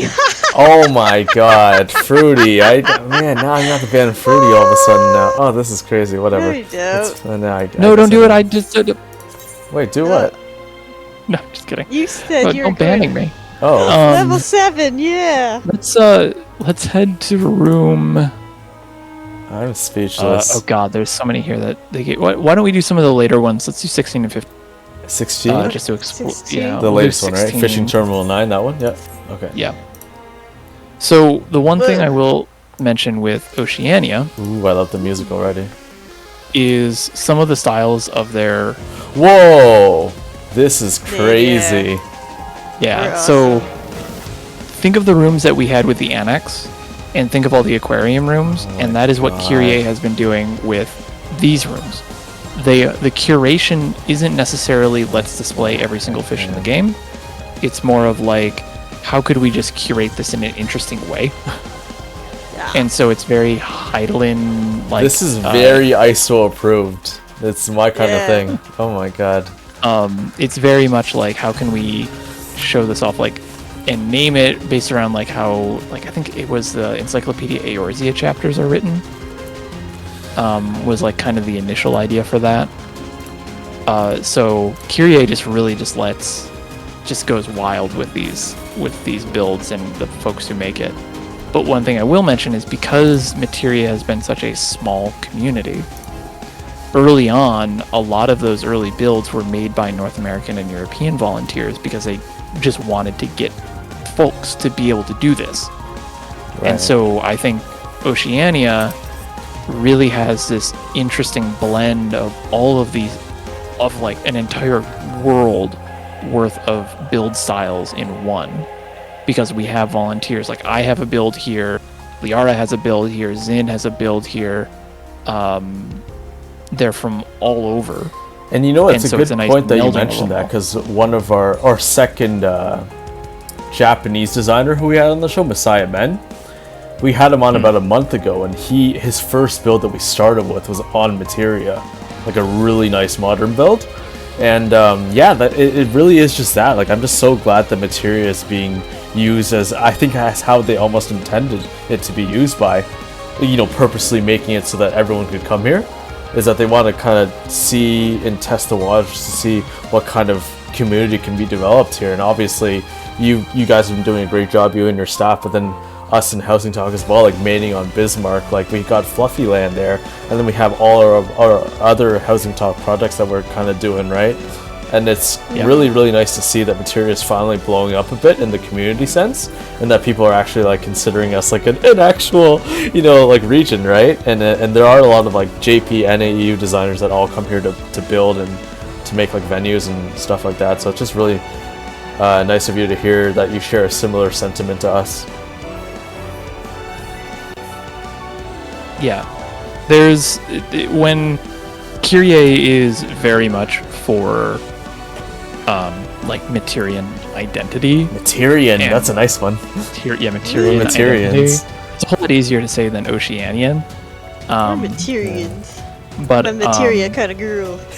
and anyone who's really supporting, who's building here or putting out like content from here for our builds is also in support of that. So it is very much, in the past it was like, I think I've said like, when I let someone build something, I say, here's your theme, go. With Kyrie, they're a little bit more hands-on, just from my personal experience of building with them, of like, this is what we need and this is what it kind of should, just tweak it just a little bit this way so that it is representative of this community rather than just like a guy from NA built it. Yeah, it's like a group effort almost of all the different styles basically and ideas. Yeah. Wow. So I really like what Kyrie does, and like I was saying before, like with all of these builds, I really just trust them to go out and do what they think is best. And you look at this, and you now know why I say that. We could do like a whole hour break it down, probably, right, Alaura, in here, but we won't for the purposes of our stream. But we could. Oh wow. Yeah. So this is crazy. Let's swing over to also room 15. You can hang out here a little bit on. Yeah, I'm just gonna show off the second floor that they have going on as well, with all the different research spaces and whatnot. Wow. Oh, get up here! This Yay! Is epic. We're definitely gonna have to come back here and take build visit photos, Alaura. Just got good shots, like of the two of us. If you want more information, I will happily put you in touch with Kyrie or even Innocent Corey if you want to learn more about the European stuff. Like 100%, they are all willing to help. Awesome. If you're doing like a breakdown, they'll be happily able to. That would be lovely. Yeah, I would actually. That'd be very lovely. Thank you. Which room did we go to now? 15. 15. Ohokali. I cannot pronounce that. I think it's Ohokali. I don't know. Half the names in Dawn Trail I don't even know how to spell or pronounce. So. Yeah, they say it in game, so you know how to. ISO also can't. I guess I'm a cutscene skipper. Oh god. I can't ever remember the names, but I just call the main one T-Town. Yeah, T-Town, Tulia, whatever it's called. T-Town. Yeah, T-Town. It's T-Town. Yeah. So this is kind of their take on the Fish of Dawn Trail. Yeah. And it's I really liked it because they were able to incorporate the multi-levels without it being too obtrusive. Because sometimes like, if you have like the multiple levels, it gets really hard to deal with cameras and stuff. This one actually doesn't even look like there's multiple levels, and you get to have a little bit of like discovery behind it. And guys, mind you, this is only an FC room, and look how big this is. Like it feels like a small. Seriously, like how well they did this. You have a ton of space. I like how they had the collision here too, so it stops you from seeing it as soon as you walk in. Yep. So this was one that I know that I was brought in on when they were building it, kind of talking about how we all collaborate. Kyrie had me come in and work with this because they were trying to figure out how to make the stairways easier to see, because some of these are a little hidden. And what you'll notice is there are a ton of lights, and the areas where the stairs are brighter or lighter colored than the other areas, because that'll draw people's eyes. That was a level design trick that I had when I was doing level design for a couple of games like 10 years ago at this point, was if you want to draw someone's eye, you make it brighter. Right. And so that was what we ended up doing here was, they added a bunch of lights in those areas, and to make it easier to see, hey, you can get up here. Right.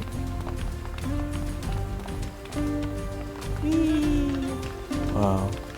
I'm just speechless right now because I'm just appreciating each individual aspect of this through like a designer perspective, like just all these little miniatures and stuff that you added in here as well, but also, like aside from the lighting that you mentioned, but just all the lore specific stuff like the cacti here with the whole, because you wanted it to be all inclusive of Dontre, right? This is like the Shaolani section, right, with the cacti here. Yeah, I think this is going to be one of those ones like our NA's version of Fish of Dawntrail where it will be converted, made potentially in the future. Right. But in this particular case, it really is just a bunch of fish from Kaz, from Tulilolol, like that, those types of areas. Like, so you're looking, the fish that you're looking at behind you are all from Yak-Tural. That's it. The southern part of the southern region of Tural. Yeah, the Gathering tribe, right? That one, I think. Yeah. The Mamulja, yeah. Yeah. The second fish down behind you on that tank, that's Glimmer Scale. That's caught in this one. Mamook. Oh wow. I'll catch you, Fruity, if you jump. Do you really want to have a here jump down on you? Because that seems like it'd be painful. She's stronger than you think. She's stronger than you think. She won't catch me though. Like she'll let me die. Oh, I hit the ceiling. Oh, he's right. See, he lived. I missed. Perfect. He lived though still. Yay!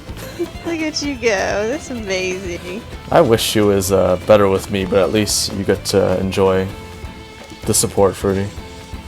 Wow. I'm glad someone does. Someone's got to, right? Yeah. Cry me a river.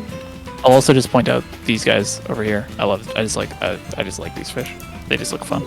Oh, they are fun. They're like daggers. Daggers to my heart, Alaura. Fish. Yeah. I think they're like based on pipe fish. I could probably use them for something. Yeah, something innocent, of course. Yeah. It'd be really like cool shots. if you could dye fish inside the aquarium. That'd be really cool. Oh. There are some fish that are like the same model, different colors. Right. Dark Crown and Half Moon Beta are basically the same model, but one is dark and yellow, the other one is red and blue. Right. Wait, are there eyes on the tail? No, their eyes are. That just spots them. Yeah, it looks like googly eyes on. No, it doesn't. Kind of. Googly eyes, like the thing that Noah did, right? The googly eye build. Yeah. Kinda. Come on, it does. It does. It really does. Yeah, thank you. Don't be like Okay. kinda. Kinda. Like I'm wrong. Wow. Do not test me right now in front of our guest. Yeah, I don't want this to get violent, so I'm just gonna admit defeat and step away. That's right. Now grovel. So, I want to skip over the next room. Let's go to room 12 now. Okay, room 12? Yeah, we'll do room 12 and then see how much time we have here. Alright, cool. Because I don't want to push us too far. We're all good. We're all, whatever you're comfortable with, Fruity, is what matters. So, whatever you want us to show, we're fine with. So this one, the description is a G-Post studio in room 12. A highly requested room that features both a G-Pose and a hangout area. So this is something that we, on like North America and a little bit of Europe, didn't really build. Europe, the Aquarium Spriggan does have their own little G-Pose area in the basement, which we didn't go to. Right. And we ended up adding one later. But something that we found out was people just wanted a place to G-Pose that was fish themed. And so that was a new thing for me because I'm not really a G-Poser. I just, I take a picture and then like, yay, it's pretty. Yeah. I don't really spend a lot of time doing that, so it never dawned on me that people would be like, "Hey, can I get a G pose of this?" And people use it like a postcard now for this. And we've seen this. I think this one was inspired. I think, and if Kyrie, if you're around, you'll have to correct me on this one. It was inspired by some of the G pose stuff that they have on the Japanese servers, where they have these like, where the whole scene is like that entire room. Yeah. Yeah, Laura and I know all about that world because we've done so many build visits. Like, even before we started doing this together, even on our own, we used to visit JP all the time and make like stories and stuff. And like, literally, there's like studios dedicated to just G posing. Like, they'll literally have like 200 designers in there, all doing each individual G pose studio rooms. And they're all like done, like, they don't care about collision or immersion or anything outside of the actual place where you take the photo. They'll have stage panels sticking out. They'll have random, like, you'll see like what they used behind the items. It's designing for the picture. Yeah, it's all about that one shot, basically. Yeah, it's pretty crazy. So if you guys do want to G posers, the ones who are out there, or just people who are curious, JP literally has, like, I would say it's the pinnacle of G posing when you think about it. Like, they have lots and lots of studios that you guys can check out, and you can even have some examples on our previous streams, on our Housing Talk VODs here, but also on our Housing Talk VODs page, which has all of our previous streams that we've done this year with Alaura and I. You can check that out there at youtube.com/HousingTalkVods. It's also the link right below this video as well. And yeah, like, we've been to the multi-tenant house for the 20th anniversary. It's one of our earliest streams, where we basically went to a studio with like it was like 100 to 200 rooms, something like that. And that's just one studio. Like, JP has multiple G-Pose studios dedicated just for the G posing, like this one. So yeah, and I will say, I said this in chat, when we made the Eorzean Aquarium, we got in touch with some of the Japanese players who were huge, like, aquarium builders. And they were like, "Hey, this is really cool you're doing this." And I was like, "You guys are making so much cooler stuff." The Japanese player aquariums are so they're creative. Legends. They are so amazing. I always love going to Aquarium Gratis. I think there's one. There's one called Apricot, right? Aquarium Apricot, I think. Yeah, that's a big one. Apricot is very good. And then, shoot, I forget the server that it's on. Find that here. I had in my history somewhere. There's a freshwater aquarium. That is it's simple. It's small, and it's very good. I found Aquarium Apricot's one. I had that in my history because I was looking at that previously. So Aquarium Apricot's good. Yeah. There are a handful of like Japanese aquariums that I always recommend. Aquarium Gratis, Apricot, and the freshwater aquarium are on. Oh, Riddle, that was it. Those are the three ones. On Gaia, right? On Gaia Riddle. Yeah. Yeah, those are the three that I always go like. These are the ones that I really like. So somebody wrote fishing on this one too. Oh no, I wonder who that could be. Yeah, I have no idea. Oh my gosh, it's a mystery. Oh, that's right. Okay, Aquarium Apricot is by Judah Baby. Okay, I do remember that now. I was like, it was Apricot Judah's, or was it the one on Riddle? I had to look at that website to remember. And for those of you who don't know or might not know, Gaia is pretty much like the prime place for housing on JP. Like people do build on Elemental, Mana. Mana's more of like the raid server. Meteor is kind of like the expansion server, so lots of housing there as well. But Gaia's historically known as the housing region, basically the housing DC. So like a lot of those epic like studio builds and epic houses, like original OG housing designers, they're all from either Riddle, Tiamat's a big one as well. But yeah, Gaia is pretty much the prime place if you guys are looking for like incredible housing designs. Yeah.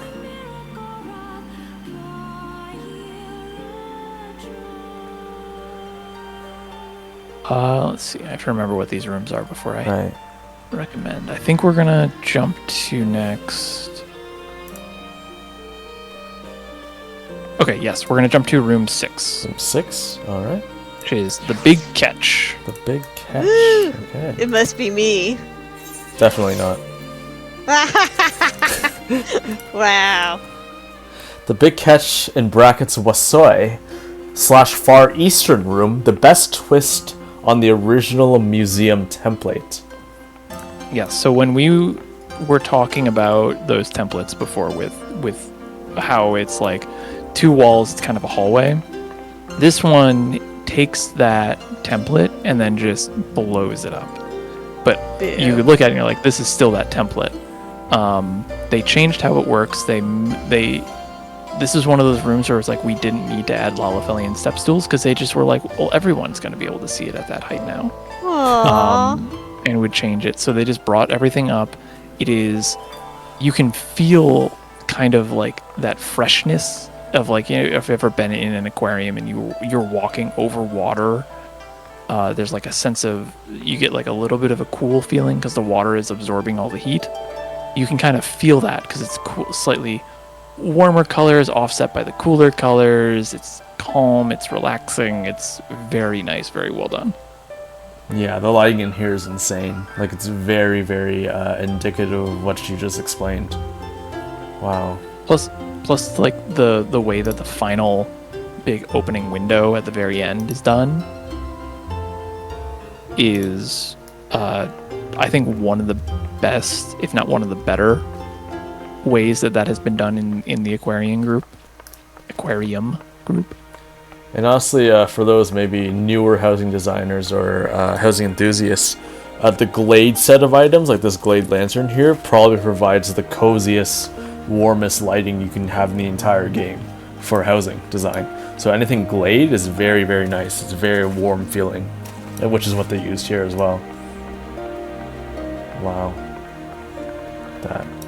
I guess we could do, if you guys all want, whoever's here, you can do like a pretty awesome group photo here. Yeah, here, because this is really, really awesome, this one here. I'll stand in the back because I'm tall. You could stand in the front if you wanted, but... Hey, you were gonna tell him to stand in front of me, weren't you? Maybe? Here, I'll move over so you have a little bit of room. He actually went to stand in front of you. Oh, man. Fruity's amazing. Yeah. That's hilarious. You can sit more on the thing. I could. I made room for you. Do I actually need to sit down so the framing is okay? No, you should be fine. I can tilt the camera like in every way, so it's good. Yeah. Let me just bring my settings up, though. I usually don't like to run on max when I'm streaming because it gets really hot. So, and we're having a heat wave right now where I live, so it's terrible. That's I have an air conditioner right next to me, but I've had it off because you wouldn't be able to hear me when it's on. Oh my god! So this room's gotten a little hot. Yeah. That's why I'm like, we might end it pretty soon. Humid here, yeah. So. Yeah. Actually, I use the normal G-pose. I don't use the shaders or anything like that. I always use the normal G-pose. Yeah, like you, I'm just like, oh, I'll just take a shot, whatever. Yeah. Fine. I use what PlayStation lets me use. I just realized something. What? That I am just noticing now, and I'm wondering if you guys saw it immediately. What? But when you look at the Phasmascape, okay? Look below it. That's the Hingen couch, right? Yeah, it's a couch, yep. I just realized that. Oh. Yeah, that's the couch. I didn't realize that was the back of the Hingen sofa. It is. Indeed. You are correct. This just shows how I still have so much to learn about actual design. I can manage. I'm not as great of a designer.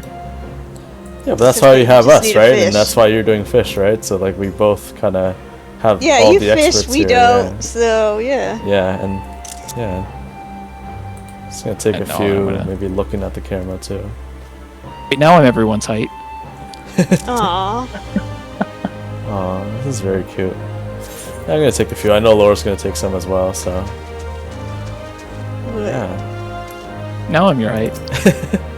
Should we take another one? Just for Can you do something? Because you just look depressed, Arso. I'm always depressed, man. Well, I look depressed, I mean, yeah. Yeah.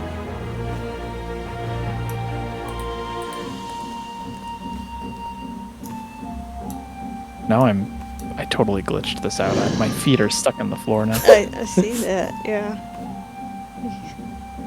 No longer have feet. It's okay, it happens. Oh no.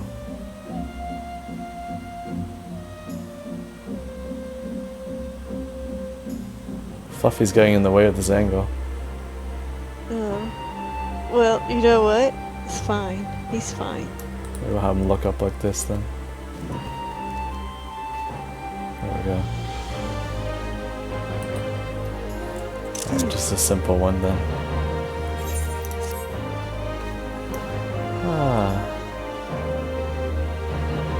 Yeah, any more about this one here, Fruity?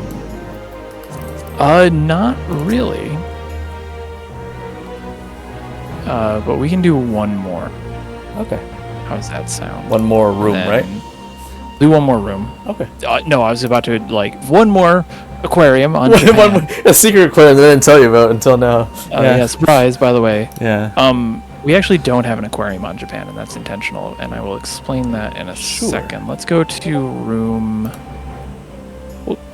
Let's go to room 8, because that was Morble's favorite room. We'll end on that one. Room 8? Okay. Let's see. Oh, crap. Oh, I'm already liking this one. It's a Norvant room. Shadowbringers is one of my favorite expansions, so...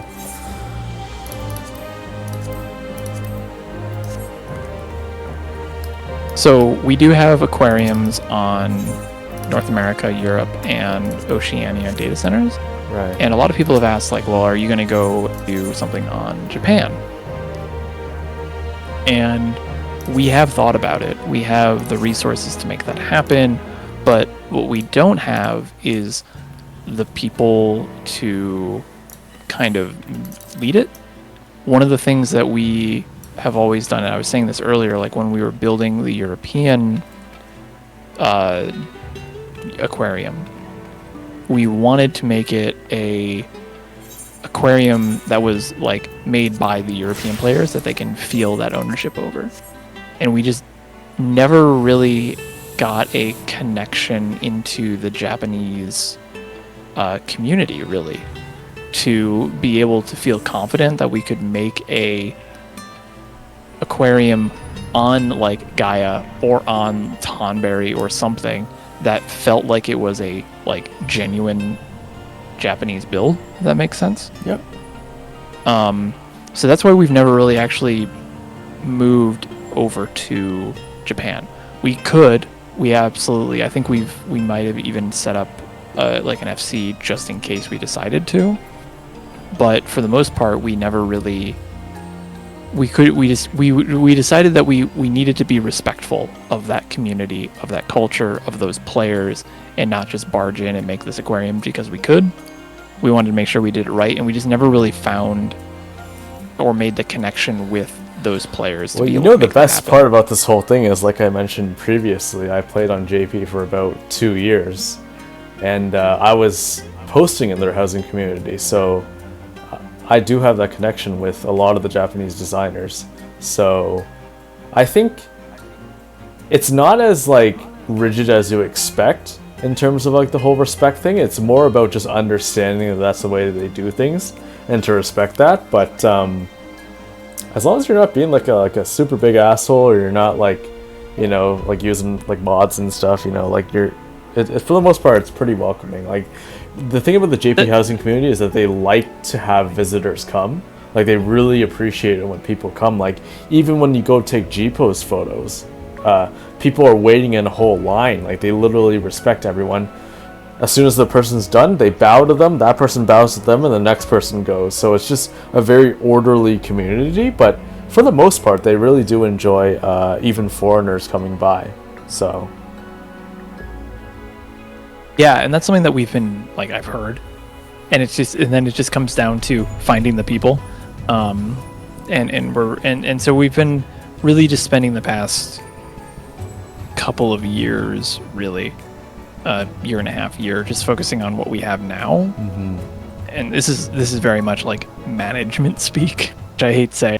Like, we've been just really focusing on what we have now and making that better and stronger and building what we have, because like game's population is going down a little bit, and that's fine.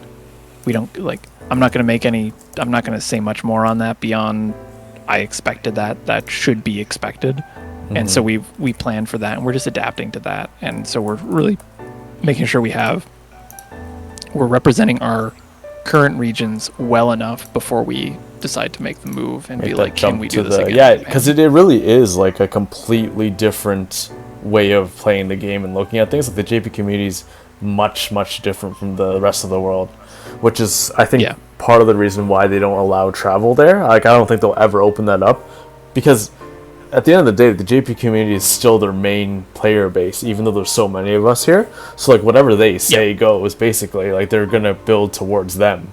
Like, everything is towards them. So but there is one gentleman who's also another housing designer who Alaura and I have both met and went to. That's the anniversary one I was talking about, the 20th anniversary tour that we did earlier this year for them.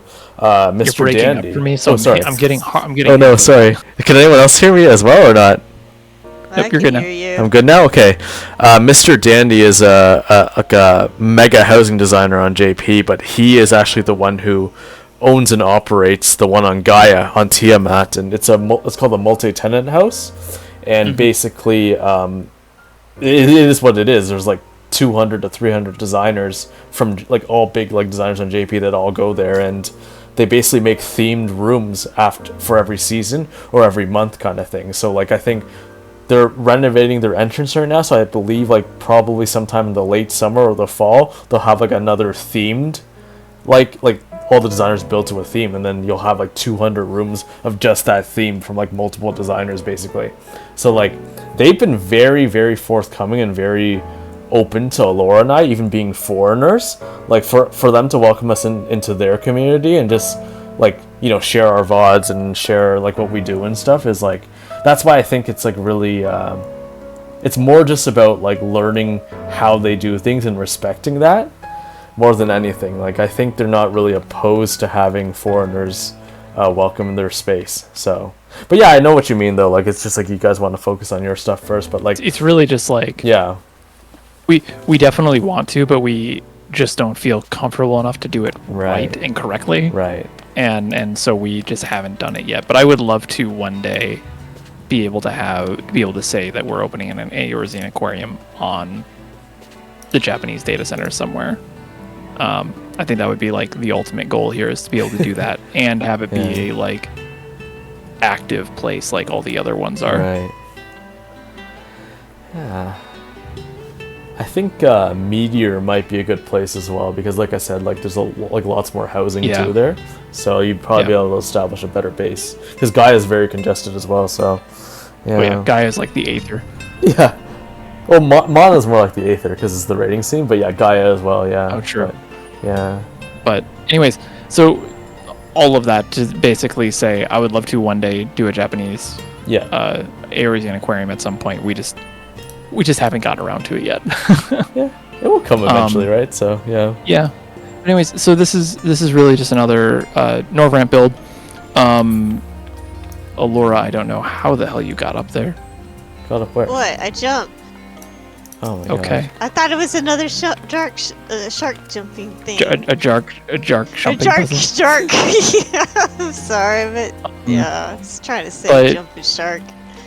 Yeah, so we have a room similar to this in the North American Aquarium, and I know there's another similar one in Europe. So it's just kind of one of those, kind of reinforcing what I was saying earlier about how like Oceania, while being still very distinct and supporting its own community, is also very much a melting pot of the other regions, at least in terms of ideas.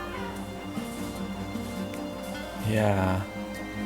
No, I completely Again, you get that like European chill vibe too. But also all the other good parts that come with the other regions as well, basically, like mixed in, like you were saying. Because it is the third aquarium, we had pretty much nailed down like all of the other main hitches and problems, and pretty much, I don't want to say we knew what the formula was, but we knew kind of what needed to be done first with this. So this one is one that is constantly growing as well. Unlike North America and Europe, Sophia is not a full-on aquarium. It doesn't show every single fish in the game, but it is showing as many as it can, and it's continuing to grow, but they're being very deliberate with those rooms of like, what's the theme, what's going to be designed like. So it's a lot more focused on that type of thing, because we found that a lot of people like that as well. Yeah, I just think the innovation is pretty much at the max here, or not the max, at like a higher level, right? Just because this is your third location. Like, I mean, I'd be surprised if you weren't being like more innovative by now, right? So like, but yeah, I know exactly what you mean about how, like you said, that like you guys don't know, I guess, right? But like you've been around the block enough to know kind of what works and what doesn't, right? So like the fact that you're still experimenting kind of a bit, like in the Aquarium Sophia one, is really nice to see, because that's what it is. Housing designers are always looking for innovation. They're always looking for a new style of things to do things, and then everything else just follows. So yeah, it's really good that you're using this one as that kind of creative space. Yeah, and with just the aquariums as a whole, from what I kind of came to learn, was the Crystal Aquarium was the first time anybody has made an aquarium that showed off every single fish in the game. And so that was already like new territory. And then on top of that, it's become this big center point for like North American fishing, at least. And just, I don't want to say tourism, but like, it's not like it's when people talk about like, oh, what does Crystal have? Usually, but not always, like the aquarium shows up. Like someone's like, oh yeah, we have the aquarium. And so we've also been trying to figure out like, how do we act? How do we as like a group need to do things while in that position? Because what we just learned, like in the past 6 months too, is like Eorzean Aquarium Crystal. If you look at the number of likes in like the message books, we have the second most of any known house in the game, period. Because we're at like 54,000. I think the first place one is somewhere here on Materia, and the third place one is the creator of Final Fantasy's house. Wow. Over on Gaia somewhere, I think. Might be on Tiamat. I forget exactly what it was. And so it's like we have this notoriety that we have to carry on with, and we're like, how do we act? What do? But I also think that it's good that you have this so-called pressure, because I think with this kind of pressure, you're almost like forced to innovate, right?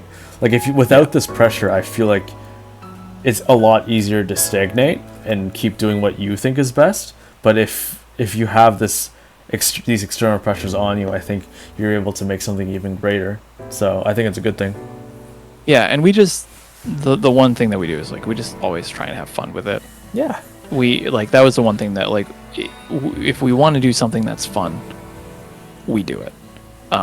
We were just talking the other week about the aquarium hosts this thing that me and a few other people invented a few years ago called fish trains. Oh my god. Where if you understand the idea of a hunt train, a bunch of people get together, they jump from zone to zone, they kill the S ranks, end of day, right? With a fish train, it's very similar. We have a pre-built schedule of fish that we go to, and we just go to that fish, and then as a group, we fish together. It's a very social thing. We've had, I think the largest fish train we had was like 250 people. Oh my god. Moving between multiple worlds for like and that's hours. from like, this is on Materia, right? So that's like with everyone ever, or this one specifically was North America last year. When you first started, This was Fish Fest 2024. This was the one that I think someone mentioned earlier, where like Soken retweeted about it. Oh my god. And so we're like, well, this is kind of like our bread and butter event, but it's like we keep doing the same thing over again. And so we've been talking about how can we make fish trains more interesting? How can we make them better, more exciting? And like we're talking about like, is there a way we can do like a choose your own adventure thing where like 1 hour of fish, like instead of 1 12-hour fish train, we have like mini fish train segments, right? Yeah. Well, yeah, it would be like, well, instead of 1 12-hour fish train for say Fish Fest, which we'll do next year, what happens if we have 4 3-hour segments, and during the previous segment, challenges have to be met, and that determines which of the path that we go, because maybe on that next segment it goes down option 1 rather than option 2. So now you have like this how would that look? How can we make it so that the community can kind of vote on the direction they want to go for the fish train rather than us telling them what they're doing? How can we make that more interesting for streamers who might want to come in and watch that and do that? Because fishing, not the most exciting thing to watch. But how can we make that more exciting for stuff? How can we be teaching fishing in a better way? Like one of the things that I've started doing are like I hate to say webinars, but they're basically like fishing webinars. How do you I will stream for an hour and I will say into that, right? Yeah, let me teach you how to do this for an hour, and I break it down and I do that education. So those are the things that we're looking at. It's like, how can we make the fishing community more interesting for people who might not think it is? Can we make it more engaging for those who are? And that's all stemming I'm from agreeing with what Kate's saying here about, yes, endless creativity, which is what you have shown in all 3 of these aquariums and also their annexes as well. But I was just going to say, like, when you were mentioning about streamers kind of popping in, like other streamers to pop into the fish train events, is that Alaura and I actually did, or no, wait, was Alaura, were you there with me when I went to all, like I did visit your aquariums like earlier this year, but I forget if Alaura, were you there or not? I forget now. I was not there. Yeah. You're thinking of somebody else. Yeah. No, I think Carolyn was with me or something. I forget who it was, but like I remember that we actually ended at Fish Fest 2025. That's the one I was thinking about, on Materia. And you guys were like doing like this whole like RP scenario in the middle. I remember it was an Amarat when you guys ended. But yeah, we were briefly there just to end off our stream, and like, yeah, I really think that doing more of this experiential stuff and having more education on the Materia region is probably the way to go, I think, from now on, when it comes to getting as much community as possible and teaching as much as possible. So yeah, my philosophy on this, and this is stemming from the original idea of like using the aquariums as an educational focal point, is part of the reason why we probably don't see a lot of people fishing is they just don't understand it. Don't get me wrong, there are people who just straight up don't want to fish, and I'm not gonna force you out of that. Fish, but sometimes people are just like, they just don't know what to do. They have a misunderstanding of what it's like. And so if we can use the aquariums and like our notoriety and clout there to do that, to help bring people and say like, hey, look, it's pretty chill, it's fun, then it's great. Yeah, I really think the game, unfortunately, still doesn't really explain things too well. So I'm just glad that we have people like yourself in the community who, and your staff as well, to actively promote it, because that's the only way you can get people to open their eyes just a bit, just to take a little sneak peek into what is actually out there. So, no, I really appreciate you and your staff maintaining this project for the past few years. I think it's really been a very welcoming and informative space for 14 players, new and old. So, yeah. Yeah, I think we're over. I think Crystal is 3 years and a quarter old. Europe is going to have its 3-year birthday in a month. Aww. Wow. I think we're going to be doing an event for that. Actually, I think we're going to be prototyping the Choose Your Own Adventure fish train actually during that. And then Sophia here turns 2 in February. Wow. Oh, little toddler, terrible twos. I was gonna ask, is there gonna be a murder choose your own adventure for Alaura?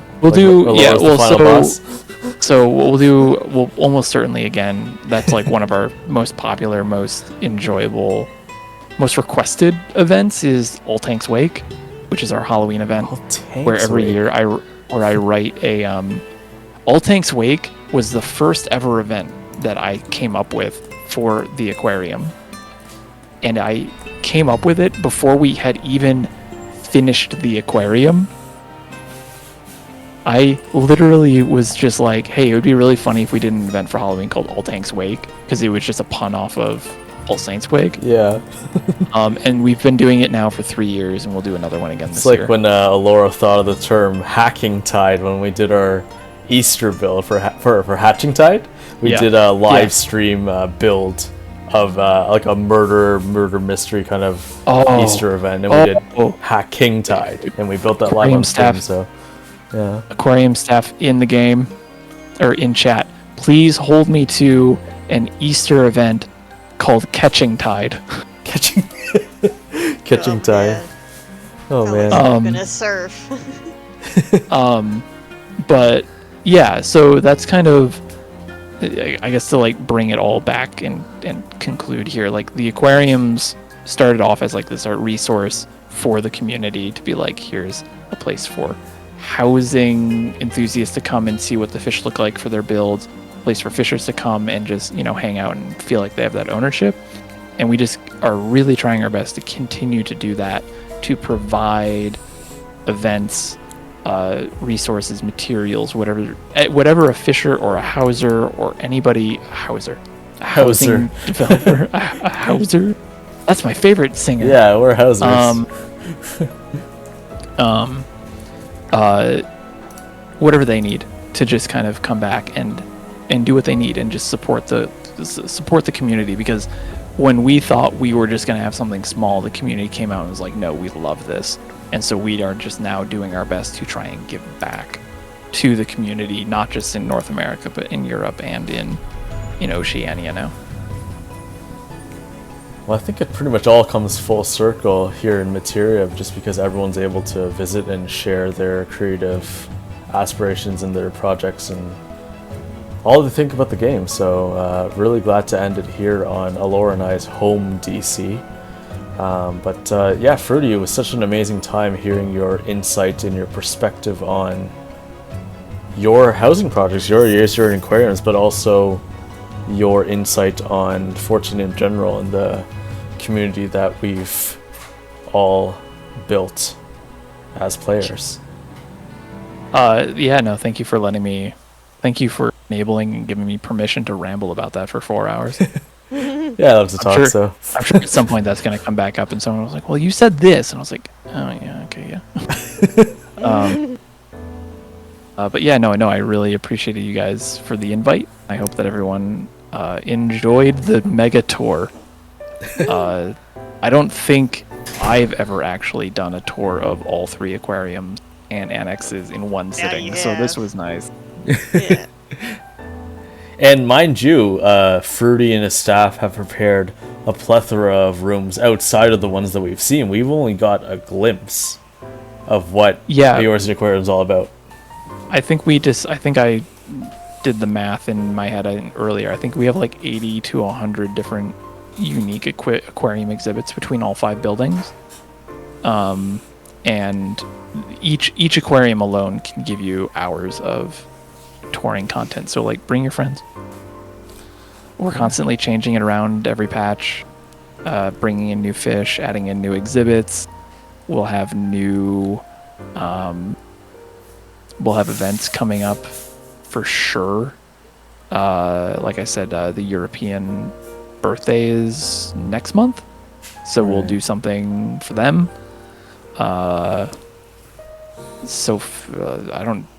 I say I don't even know what Sophia's doing, but I'm sure Kyrie is doing stuff now. It's too big now that it's hard to keep track of, right? Yeah. And this just goes back to I'm okay with that, because I don't need to know everything that's going on. I'm just happy to be able to enable it. I'm happy that you have full trust in your staff, and I'm sure they appreciate vice versa as well. It just makes the community space even greater. Oh my god, am I outing someone right now? But anyways, no. What I was going to say was, like, is there like a hashtag that you have that, I know you mentioned you had yours in aquarium, but is there somewhere, because I know a lot of our community, at least, they like to do visit photos as well. So is there a place where they can tag you guys if they're posting bill visit photos? If you want to post photos while you're at the Eorzean Aquarium, hashtag Eorzean Aquarium is really the only one that you would use. Just gonna put that right down. But you can also just also at me or Kyrie or Innes on social, and we'll usually right see that as well. And speaking of socials, I'm just gonna list off all of Fruity Snack's socials where you can find him. So there's it right there. He's on YouTube. He's on Blue Sky, X. He streams. He has an X, Twitch page as well. Where, like, I think I remember doing mahjong with you the one time. That was pretty funny. You, me, and I do mahjong a bit. That was hilarious.